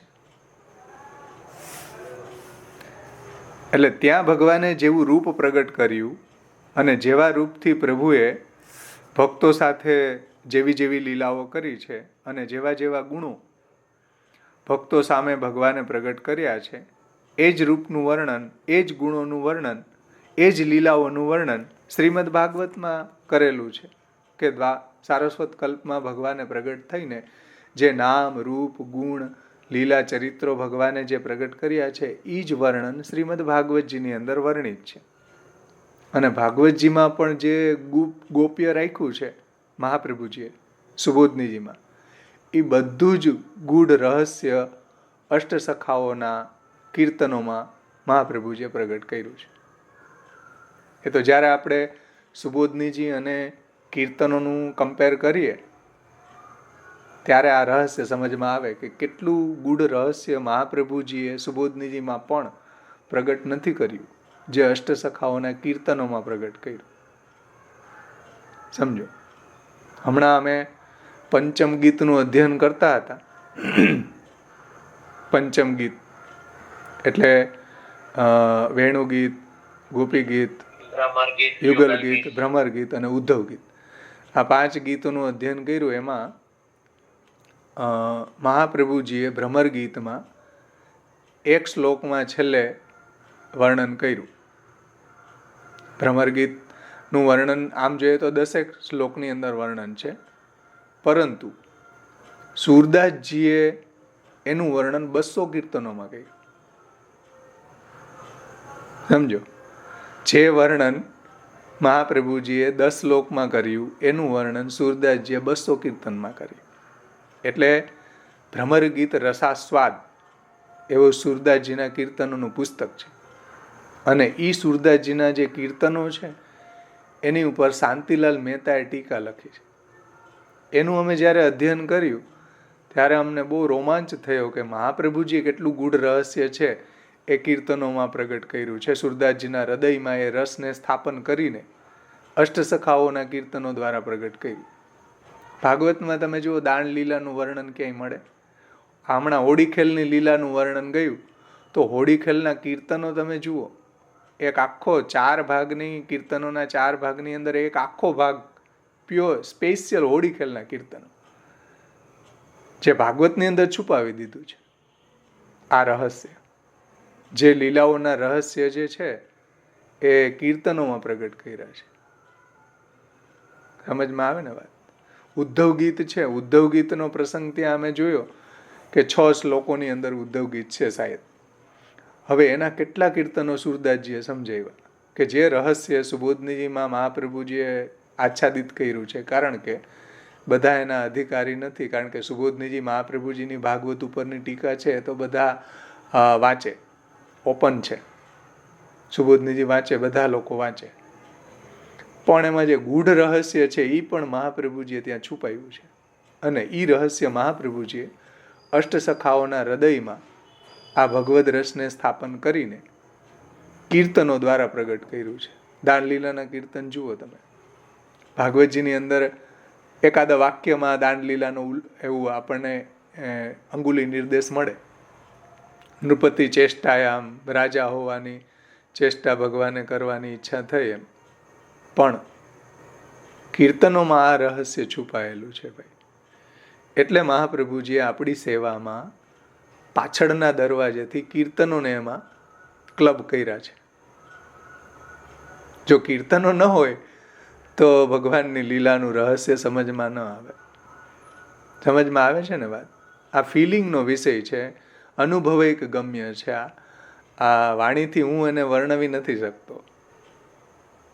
એ તો જ્યારે આપણે સુબોધનીજી વાંચીએ ને કીર્તનોનો બેયનો અનુભવ હોય ને ત્યારે આ રહસ્ય સમજમાં આવે કે કેટલું રહસ્ય મહાપ્રભુજીએ આચાર્ય ચરણોએ અષ્ટસખાઓની વાણી દ્વારા પ્રગટ કર્યું છે. એટલે કીર્તન 5મો વેદ છે ભાગવતના. ભાવેશભાઈ, તમે કીધું ને કે સુરદાસજીના 200 કીર્તનની ટીકા, તો એ પુસ્તક ક્યાંથી પ્રાપ્ત થાય? એ તમે ફોન કરજો, આપણો સત્સંગ પૂરો થઈ જાય ને પછી હું કહીશ તમને. એ કોઈ મારી આગળ આવી છે ભાઈ, બીજા ક્યાંય કોઈ પ્રાપ્તિ સ્થાન નથી. ઘણા વર્ષો પહેલા છપાણું હતું પુસ્તક. મેં તો એની ઝેરોક્સ કરાવી PDF માંથી. તો એ PDF મૂકી દેજો ને તો અમે ઝેરોક્સ કરાવી દઈશું. PDF મૂકો તો ઝેરોક્સ થઈ જાય અમારે. હા કઈ વાંધો નહીં. પણ સુબોધનીજી વાંચ્યા પછી વાંચજો ભાઈ. સુબોધનીજી વાંચીને વાંચજો એ કીર્તનોનું રહસ્ય, તો એ સમજમાં આવશે કે શું મહાપ્રભુજીએ શું છુપાયું છે અને શું અહીંયા કીર્તનોમાં પ્રગટ થયું છે. નહીતર સમજમાં નહીં આવે. ઠીક છે. પંચમ વેણુગીત છે તો એની અંદર સુબોધનીજીમાં ભાવેશભાઈ આવું બધું એટલા વાંચીએ તો ખ્યાલ જ નથી આવતો. આ તો તમે આટલું ડિસ્કશન કરો છો તો આટલું ખ્યાલ આવે છે, નહીતર બિલકુલ ખ્યાલ ના આવે. કારણ કે આગળ વાંચીએ છીએ, દાખલા તરીકે સર્ગ વાંચ્યું પછી વિસર્ગ સુધી યાદ રહે, પાછું સ્થાન આવે ત્યારે આગળ શું વાંચીએ ભૂલી જવાય, એટલે એનું અનુસંધાન જ નથી રહેતું. આ તો આટલું ડિસ્કશન થાય છે એટલે ખ્યાલ આવે આ કીર્તનમાં આ રીતની લીલા છે, આમાં આવું છે. એટલે આ બધું બહુ અમને લોકો તો બહુ અઘરું લાગે છે. પણ આપણને અઘરું લાગવાનું કારણ એ છે કે આપણે મહાપ્રભુજીની ગાઈડલાઈન પ્રમાણે ભાગવતને સમજવા તૈયાર નથી, એટલે અઘરું લાગે. મહાપ્રભુજીએ જે ડિસિપ્લિન આપી, મહાપ્રભુજીએ જે ડિસિપ્લિનથી ભાગવત સમજાવ્યું એ રીતના કોઈ સમજે તો એન્જોયમેન્ટ થાય. બધા સ્કંદોમાં જ એન્જોયમેન્ટ આવે. જેવો 10મા સ્કંદમાં આવે ને આનંદ, એવો જ આનંદ બીજા સ્કંદોમાં પણ આવે. સમજમાં આવે ને?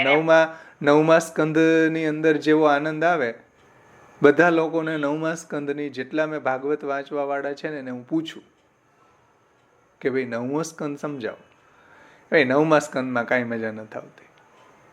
તમે શાસ્ત્રાર્થ પ્રકરણને બધું કહ્યું, તમે તત્વ જીવનનો આ 3 9મો સ્કંદ મહાપ્રભુજીની ઉપદિષ્ટ પ્રકારે વાંચો ને તો જે એન્જોયમેન્ટ આવે ને એ બીજા લોકોને નથી આવતું. સમજો.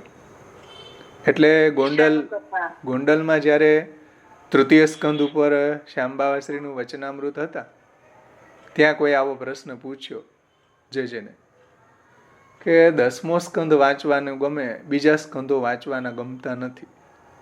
બાવાએ કેટલો ફાઇન જવાબ આપ્યો કે તમારો હીન અધિકાર છે, એટલે તમારો અધિકાર છે, હીન અધિકાર છે, જઘન્ય અધિકાર છે. બાકી મહાપ્રભુજીએ તો એક શબ્દ કૃષ્ણનું જ વર્ણન કરે છે ભાગવતનું. ભાગવત પ્રતિપદ મણિવર ભાવાંશુ ભૂષિતા મૂર્તિ. ભાગવતના 10મા સ્કંદના પદોથી મહાપ્રભુજી આભૂષિત નથી. ભાગવત પ્રતિપદ મણિવર, ભાગવતના પ્રત્યેક પદ કૃષ્ણનું વર્ણન કરે છે.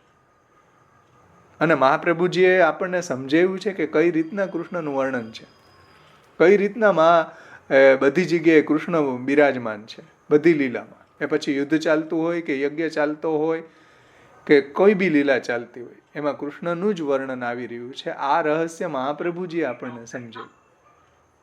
એટલે આપણો જઘન્ય અધિકાર હોય ને બધાને.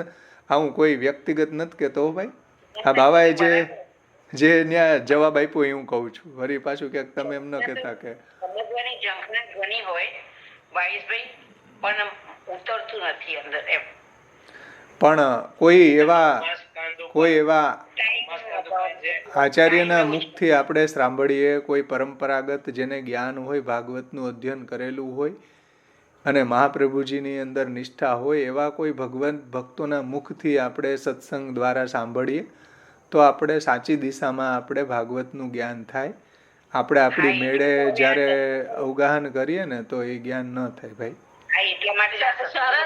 શરદ બાવાનું ભાગવત અર્થ છે ને એ સાંભળીએ તો હજી થોડું થોડું સમજાય છે. હાલો, શરદ બાવાનું ભાગવત અર્થ 4 ભાગવત છે ને. આજે શ્યામુ બાવાનું જે પારાયણ કરાવેલું ને ભાગવત ઉપર, તો એમાં 9મા સ્કંદ નું જે ઇન્ટ્રોડક્શન માં ખાલી આપણે સાંભળીએ ને તો ક્યાંય પુસ્તકમાં નહીં મળે એટલું સુંદર એમને દરેક સ્કંદ નું જયારે બી એમને પારાયણ કર્યું છે, ઇન્ટ્રોડક્શન તમે સાંભળો ને એમનું તો આખું બહુ એકદમ આનંદ આવી જાય. એ બાવાશ્રીના જે બી ઇન્ટ્રોડક્શન છે ને, જેટલા બી સ્કંદના, ઈ જો સમજમાં આવે ને તો આખો સ્કંદ સમજમાં આવી જાય. ઈ ચાવી છે એની. કારણ કે 9મો સ્કંદ વાંચીએ તો એકદમ શુષ્ક લાગે, આપણને ખબર જ ન પડે કે આવું બધું આમાં છે. પણ એમને જે ઇન્ટ્રોડક્શન આપ્યું છે ને, જે સમજાવ્યું છે ને, ઇટ ઇઝ એક્સ્ટ્રાઓર્ડિનરી. શ્યોર, સાચી વાત છે. જે ભાગવત કરાવ્યું છે ને, અમે કર્યું છે એ તમે સાંભળો, તમને એમ થશે કે નહીં, અમે લોકોએ સાથે મળીને કર્યું છે. ભાવેશભાઈ જેમને સુબોધીજીની સહિત કરાવ્યું છે, અને આ બ્રહ્મ ગીત રસબોધીની જે કર્યું છે અમે, એના 200 શ્રદ્ધાજીના 200 કીર્તન, એમ થઈ જાય કે નહીં, ભાવેશભાઈ પર માન થઈ જશે તમને.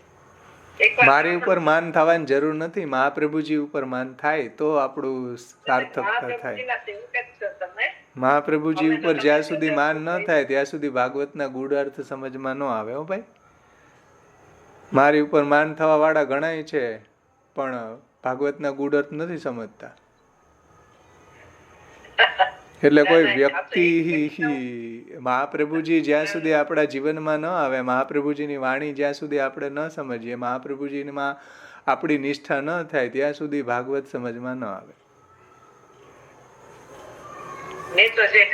ચલો આપણે આગળ વધીએ.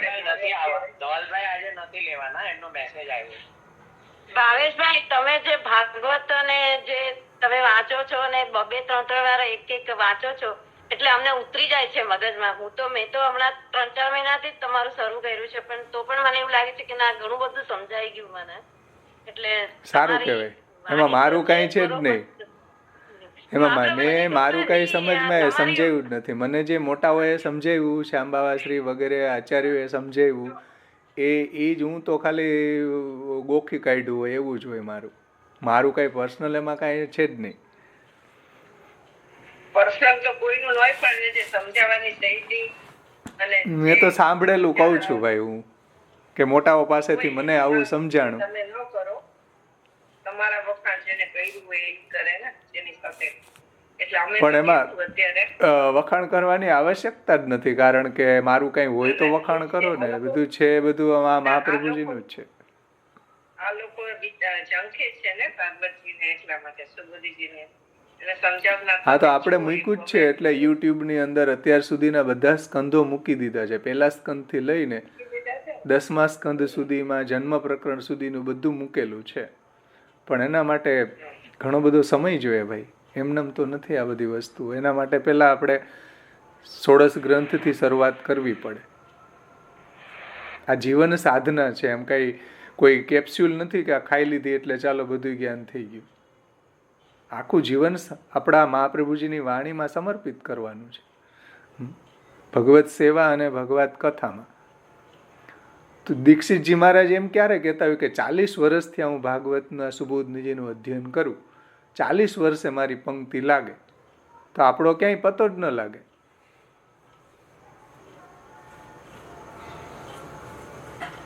ખેર, ચલો આગળ કરીએ, નહીતર આપણું આટલું આજે સંપન્ન થઈ જાય તો આપણું ધવલભાઈની ભાગવતનું તો હું પણ તમારું સાંભળું છું.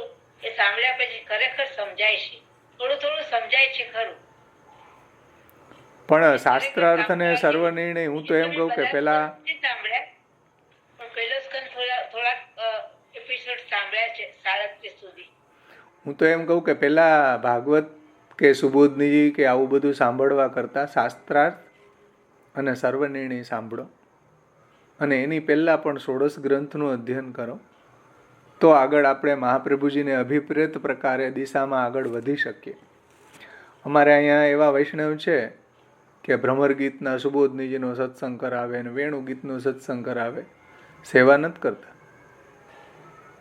મેં એને કીધું, મારી ઘરે એક દી આવ્યા, મેં કીધું 16 ગ્રંથ વાંચો. હવે એમાં નાના નાના ગ્રંથો છે એ કે એ તો સામાન્ય એમ લાગે, બહુ લાઇટલી લાગે આ બધું. અમે તો ભ્રમર ગીતનું અધ્યયન કરીએ. મેં કીધું સેવા કરો, સેવા નથી કરતા તો એનો મિનિંગ શું ભાઈ?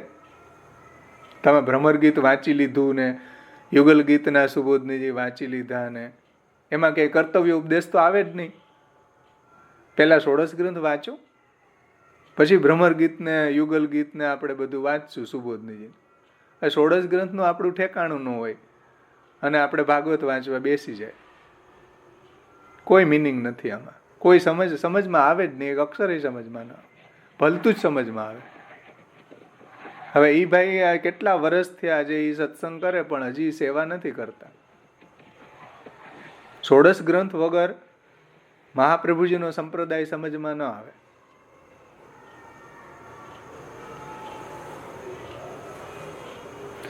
સમજમાં આવે ને વાત? એટલે ભાગવત પહેલા હજી ઘણું બધું અધ્યયન કરવાનું બાકી છે. એનું શું?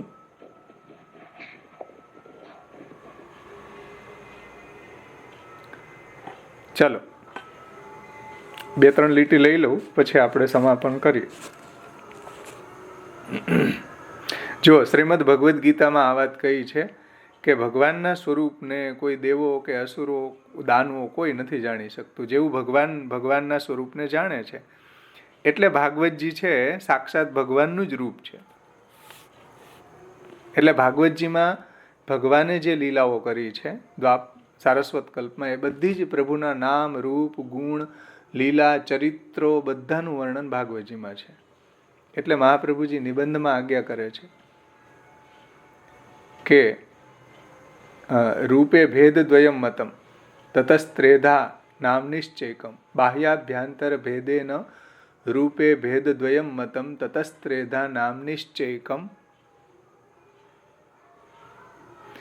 ભગવાનના બાહ્ય અને આભ્યંતર એવા 2 સ્વરૂપ છે, અને ત્રીજું ભગવાનનું નામાત્મક સ્વરૂપ ભાગવત છે. અને આ 3 જે સ્વરૂપ છે એમાંથી કોઈનું પણ અવલંબન કરે તોય એને ભગવાનની પ્રાપ્તિ થાય છે. ત્રયાણામ યેન કેનાપી કૃષ્ણ ભજનમ કૃષ્ણમાં વાપનું યાદ. કૃષ્ણ પ્રાપ્ત થઈ જશે, પણ મહાપ્રભુજીની ઉપદિષ્ટ પ્રણાલી પ્રમાણે ભાગવતનું અવગાહન કરવું જોઈએ. આપણે મનગણત નહીં ભાઈ. એટલે મહાપ્રભુજીએ નિબંધમાં એવું કહ્યું કે એક જ વાર કોઈ ભાગવતનું શ્રવણ કરે ને તો એને સુદૃઢ ભક્તિ થઈ જાય પ્રભુમાં. એક જ વાર. તો કોઈ એવી શંકા ઉઠાવી કે ભાઈ ભાગવતનું શ્રવણ તો ઘણા લોકો કરે છે, કેમ ભક્તિ તો એમાં દેખાતી જ નથી? જોઈએ ને, વિપ્રેય ભાગવતી કથા ગેહે ગેહે જને જને કારિકા કણલોભેન કથા સારસ તતો ગથ. બધાય વિપ્રો ભાગવતની કથા આપણા મહારાજો વાંચવા માંડી ગયા. જો યુટ્યુબમાં આવે છે. પણ ગેહે ગેહે જને જને કારિકા કણલોભેન આજીવિકા માટે. એના કારણે શું થયું? કથા સારસ તતો ગત. કથાનો સાર બધો નીકળી ગયો. યુટ્યુબ ઉપર રાફડો ફાટ્યો ભાગવત વાંચવા વાળાનો, પણ એનાથી 1000 જન્મ સુધી કોઈ સાંભળે ને એવા લોકોની ભાગવત, કોઈ પ્રેમનો છાંટોય ન આવે. એટલે મહાપ્રભુજી કહે છે, પોતે શંકા ઉઠાવી કે ભાઈ કેમ જ્ઞાન નથી થતું, ભગવાનમાં પ્રેમ કેમ નથી થતો? મહાપ્રભુજીએ તો કહ્યું કે પ્રેમણોન્યત સાધનમ લોકે નાસ્તિ મુખ્ય પરમ મહત શ્રી ભાગવતમ એવાત્ર પરમ તસ્ય હિ સાધનમ. ભગવાનમાં પ્રેમ પ્રગટ કરવાનું એકમાત્ર સાધન ભાગવત છે. પ્રેમણોન્યત સાધનમ લોકે નાસ્તિ મુખ્ય પરમ મહત. બીજું કોઈ સાધન નથી ભગવાનમાં પ્રેમ પ્રગટ કરવાનું. શ્રીમદ ભાગવત જ એક સાધન છે. પરમ તસ્ય હિ સાધન. તો કેમ પ્રેમ નથી થતો? તો મહાપ્રભુજી એનું કારણ એ બતાવે છે કે એક તો ભાગવતના તાત્પર્યનું જ્ઞાન નથી. એટલે ભાગવતના તાત્પર્યનું જો જ્ઞાન હોય, મહાપ્રભુજી એના તાત્પર્યનું જ્ઞાન સુબોધનીજી ભાગવતાર્થ પ્રકરણ ઇત્યાદિમાં સમજાવ્યું છે. એના કારણે પ્રેમ ન થાય. એક, ભાગવતના તાત્પર્યના જ્ઞાનનો અભાવ. બીજું, ભક્ત મુખે એને શ્રવણ કરવું જોઈએ. જે ભક્ત પરંપરાથી એવા આચાર્યો પાસેથી, મહાપ્રભુજીના કૃપાપાત્ર આચાર્યો પાસેથી, જેને ભાગવતના ગૂઢ અર્થનું જ્ઞાન છે, એવા આચાર્યો કે એવા ભક્ત મુખે એને શ્રવણ કરવું જોઈએ. બીજા કોઈના મુખથી શ્રવણ કરો તો ભક્તિ ન થાય. જે યુટ્યુબ ઉપર રાફડો ફાટ્યો ભાગવત વાંચવા વાળાનો, એનાથી ભક્તિ ન થાય. એટલે જલભેદ ગ્રંથ એટલે જ લખ્યો, કેના મુખેથી સાંભળવું, કેના મુખેથી ન સાંભળવું. સમજમાં આવે છે ને? અન્યાશ્રય કરતા હોય એના મુખેથી તમે ભાગવત સાંભળો તો એની અસર કેટલો ટાઈમ રહે? મહાપ્રભુજી એમ કહે છે કે 2 મિનિટ. દેવાદ્યુપાસનો ભૂતા પૃષ્વા ભૂમે રિવોદગતા. દેવી દેવતાની ઉપાસના કરવા વાળા જ્યારે ભાગવતની કથા કહેતા હોય, કૃષ્ણની કથા કહેતા હોય, એની ઇફેક્ટ પૃષ્વા, ઝાકળનું બિંદુ કેટલો ટાઈમ રહે? સૂર્ય ઉગ્યા પછી 2 મિનિટ ઉડી જાય. એટલી ઇફેક્ટ રહે. જ્યાં જેવું પંડાલમાંથી બાયણે નીકળો બધું જ પૂરું થઈ જાય. એટલે જલભેદ ગ્રંથનું અધ્યયન કરીએ ને તો સમજમાં આવે કે કોના મુખથી સાંભળવું, કોના મુખથી ન સાંભળવું. સમજમાં આવે ને. ભક્ત મુખેને શ્રવણ કરવું જોઈએ. અને ત્રીજું છે વૈરાગ્ય. સંસારમાં વૈરાગ્ય હોય વક્તાને, શ્રોતાને, તો ભાગવત છે એ હૃદયમાં ઠરે. સંસારમાં ડૂબેલા હોય, સંસારમાં આસક્ત હોય, એવી અવસ્થામાં ભાગવત આપણને ન ફલે.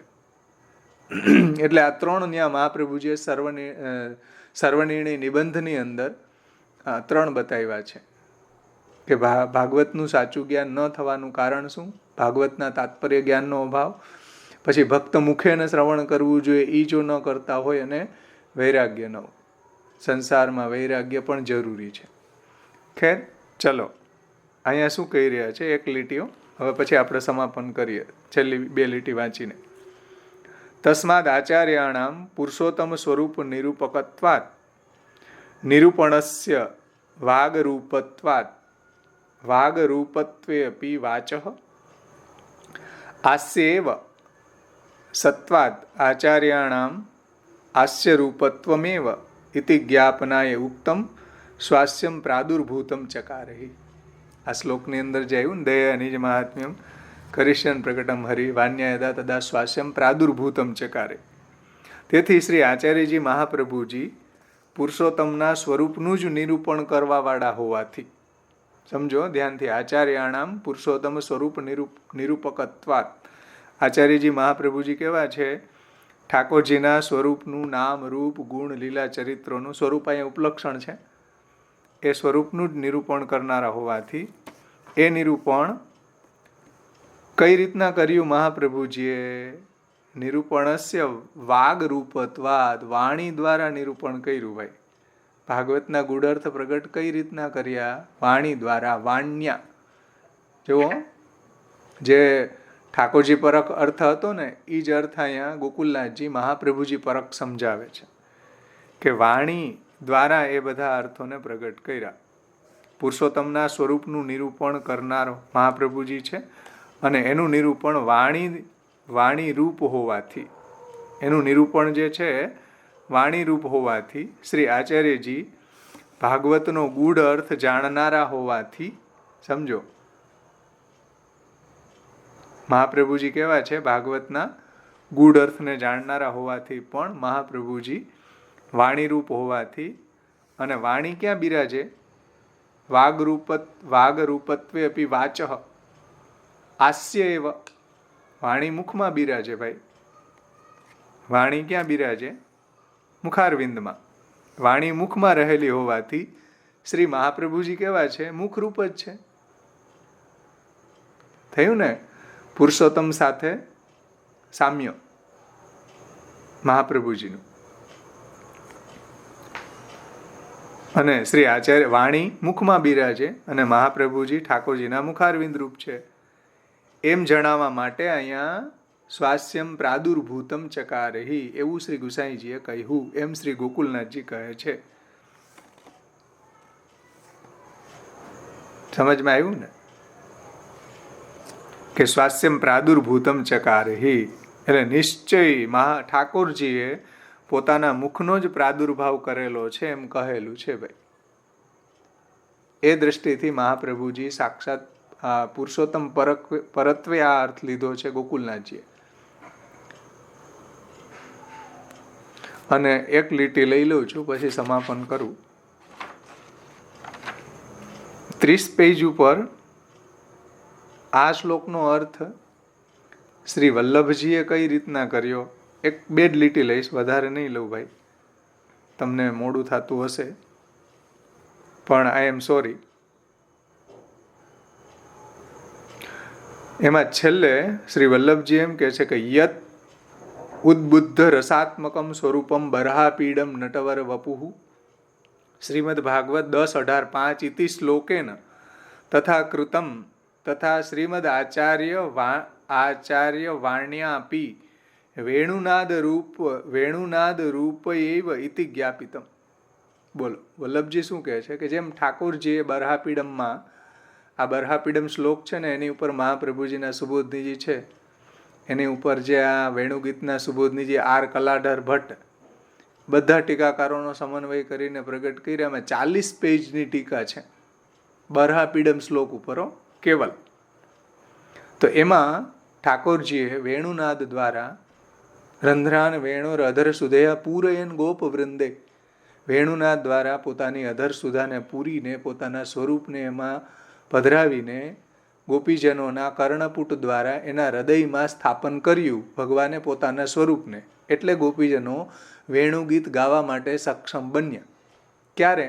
જ્યારે ભગવાને પોતાની અધર સુધા દ્વારા પોતાના સ્વરૂપને વેણુનાદ દ્વારા ગોપીજનોના કર્ણપુટ દ્વારા એના હૃદયમાં ભગવાને પોતાનું સ્વરૂપને સ્થાપન કર્યું, ત્યારે ગોપીજનો ગોપી વેણુગીત ગાવા માટે સમર્થ બન્યા. એટલે કે ભગવાનના નામ રૂપ ગુણ લીલા ચરિત્રોનું વર્ણન કરવા સમર્થ બન્યા.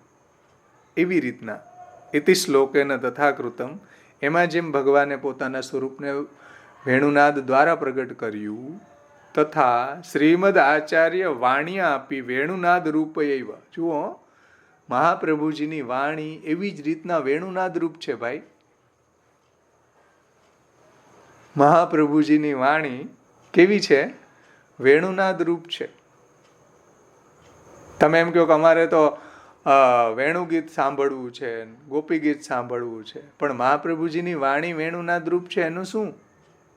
એને તો પેલા સાંભળીએ.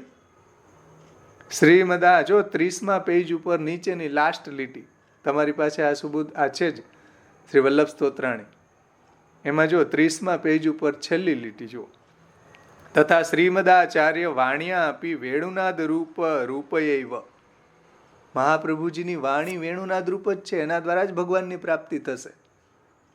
જેમ ગોપીજનોના હૃદયમાં ભગવાને વેણુનાદને નિમિત્ત બનાવીને પોતાના સ્વરૂપને એના કર્ણપુટ દ્વારા એના હૃદયમાં સ્થાપિત કર્યું, અને એના કારણે એને બધી લીલાની અનુભૂતિ થવા લાગી. પ્રભુ તો સુદૂર વૃંદાવનમાં બિરાજી રહ્યા છે ને ગોપીજનો તો અહીંયા ગોકુલમાં છે.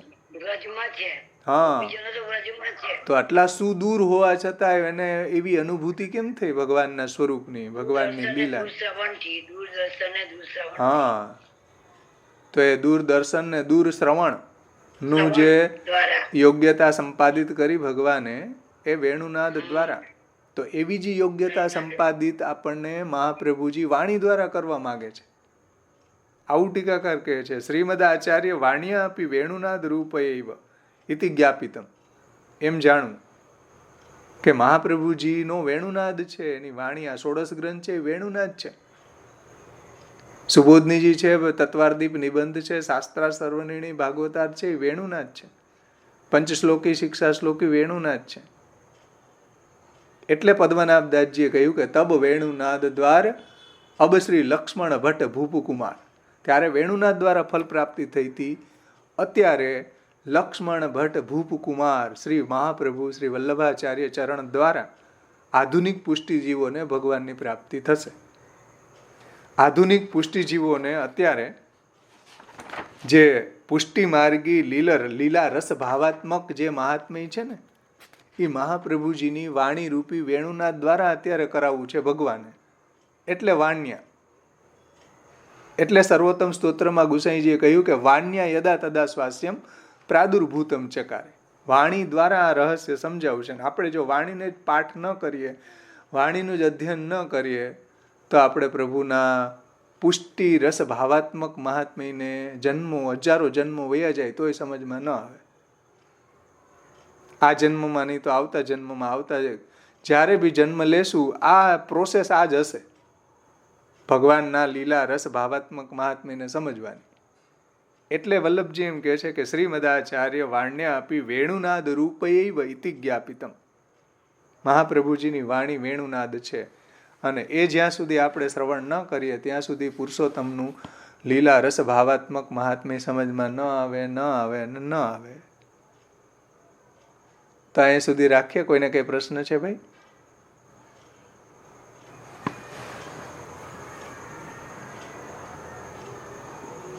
પ્રશ્ન ન હોય તો આશ્રયનું પદ બોલું.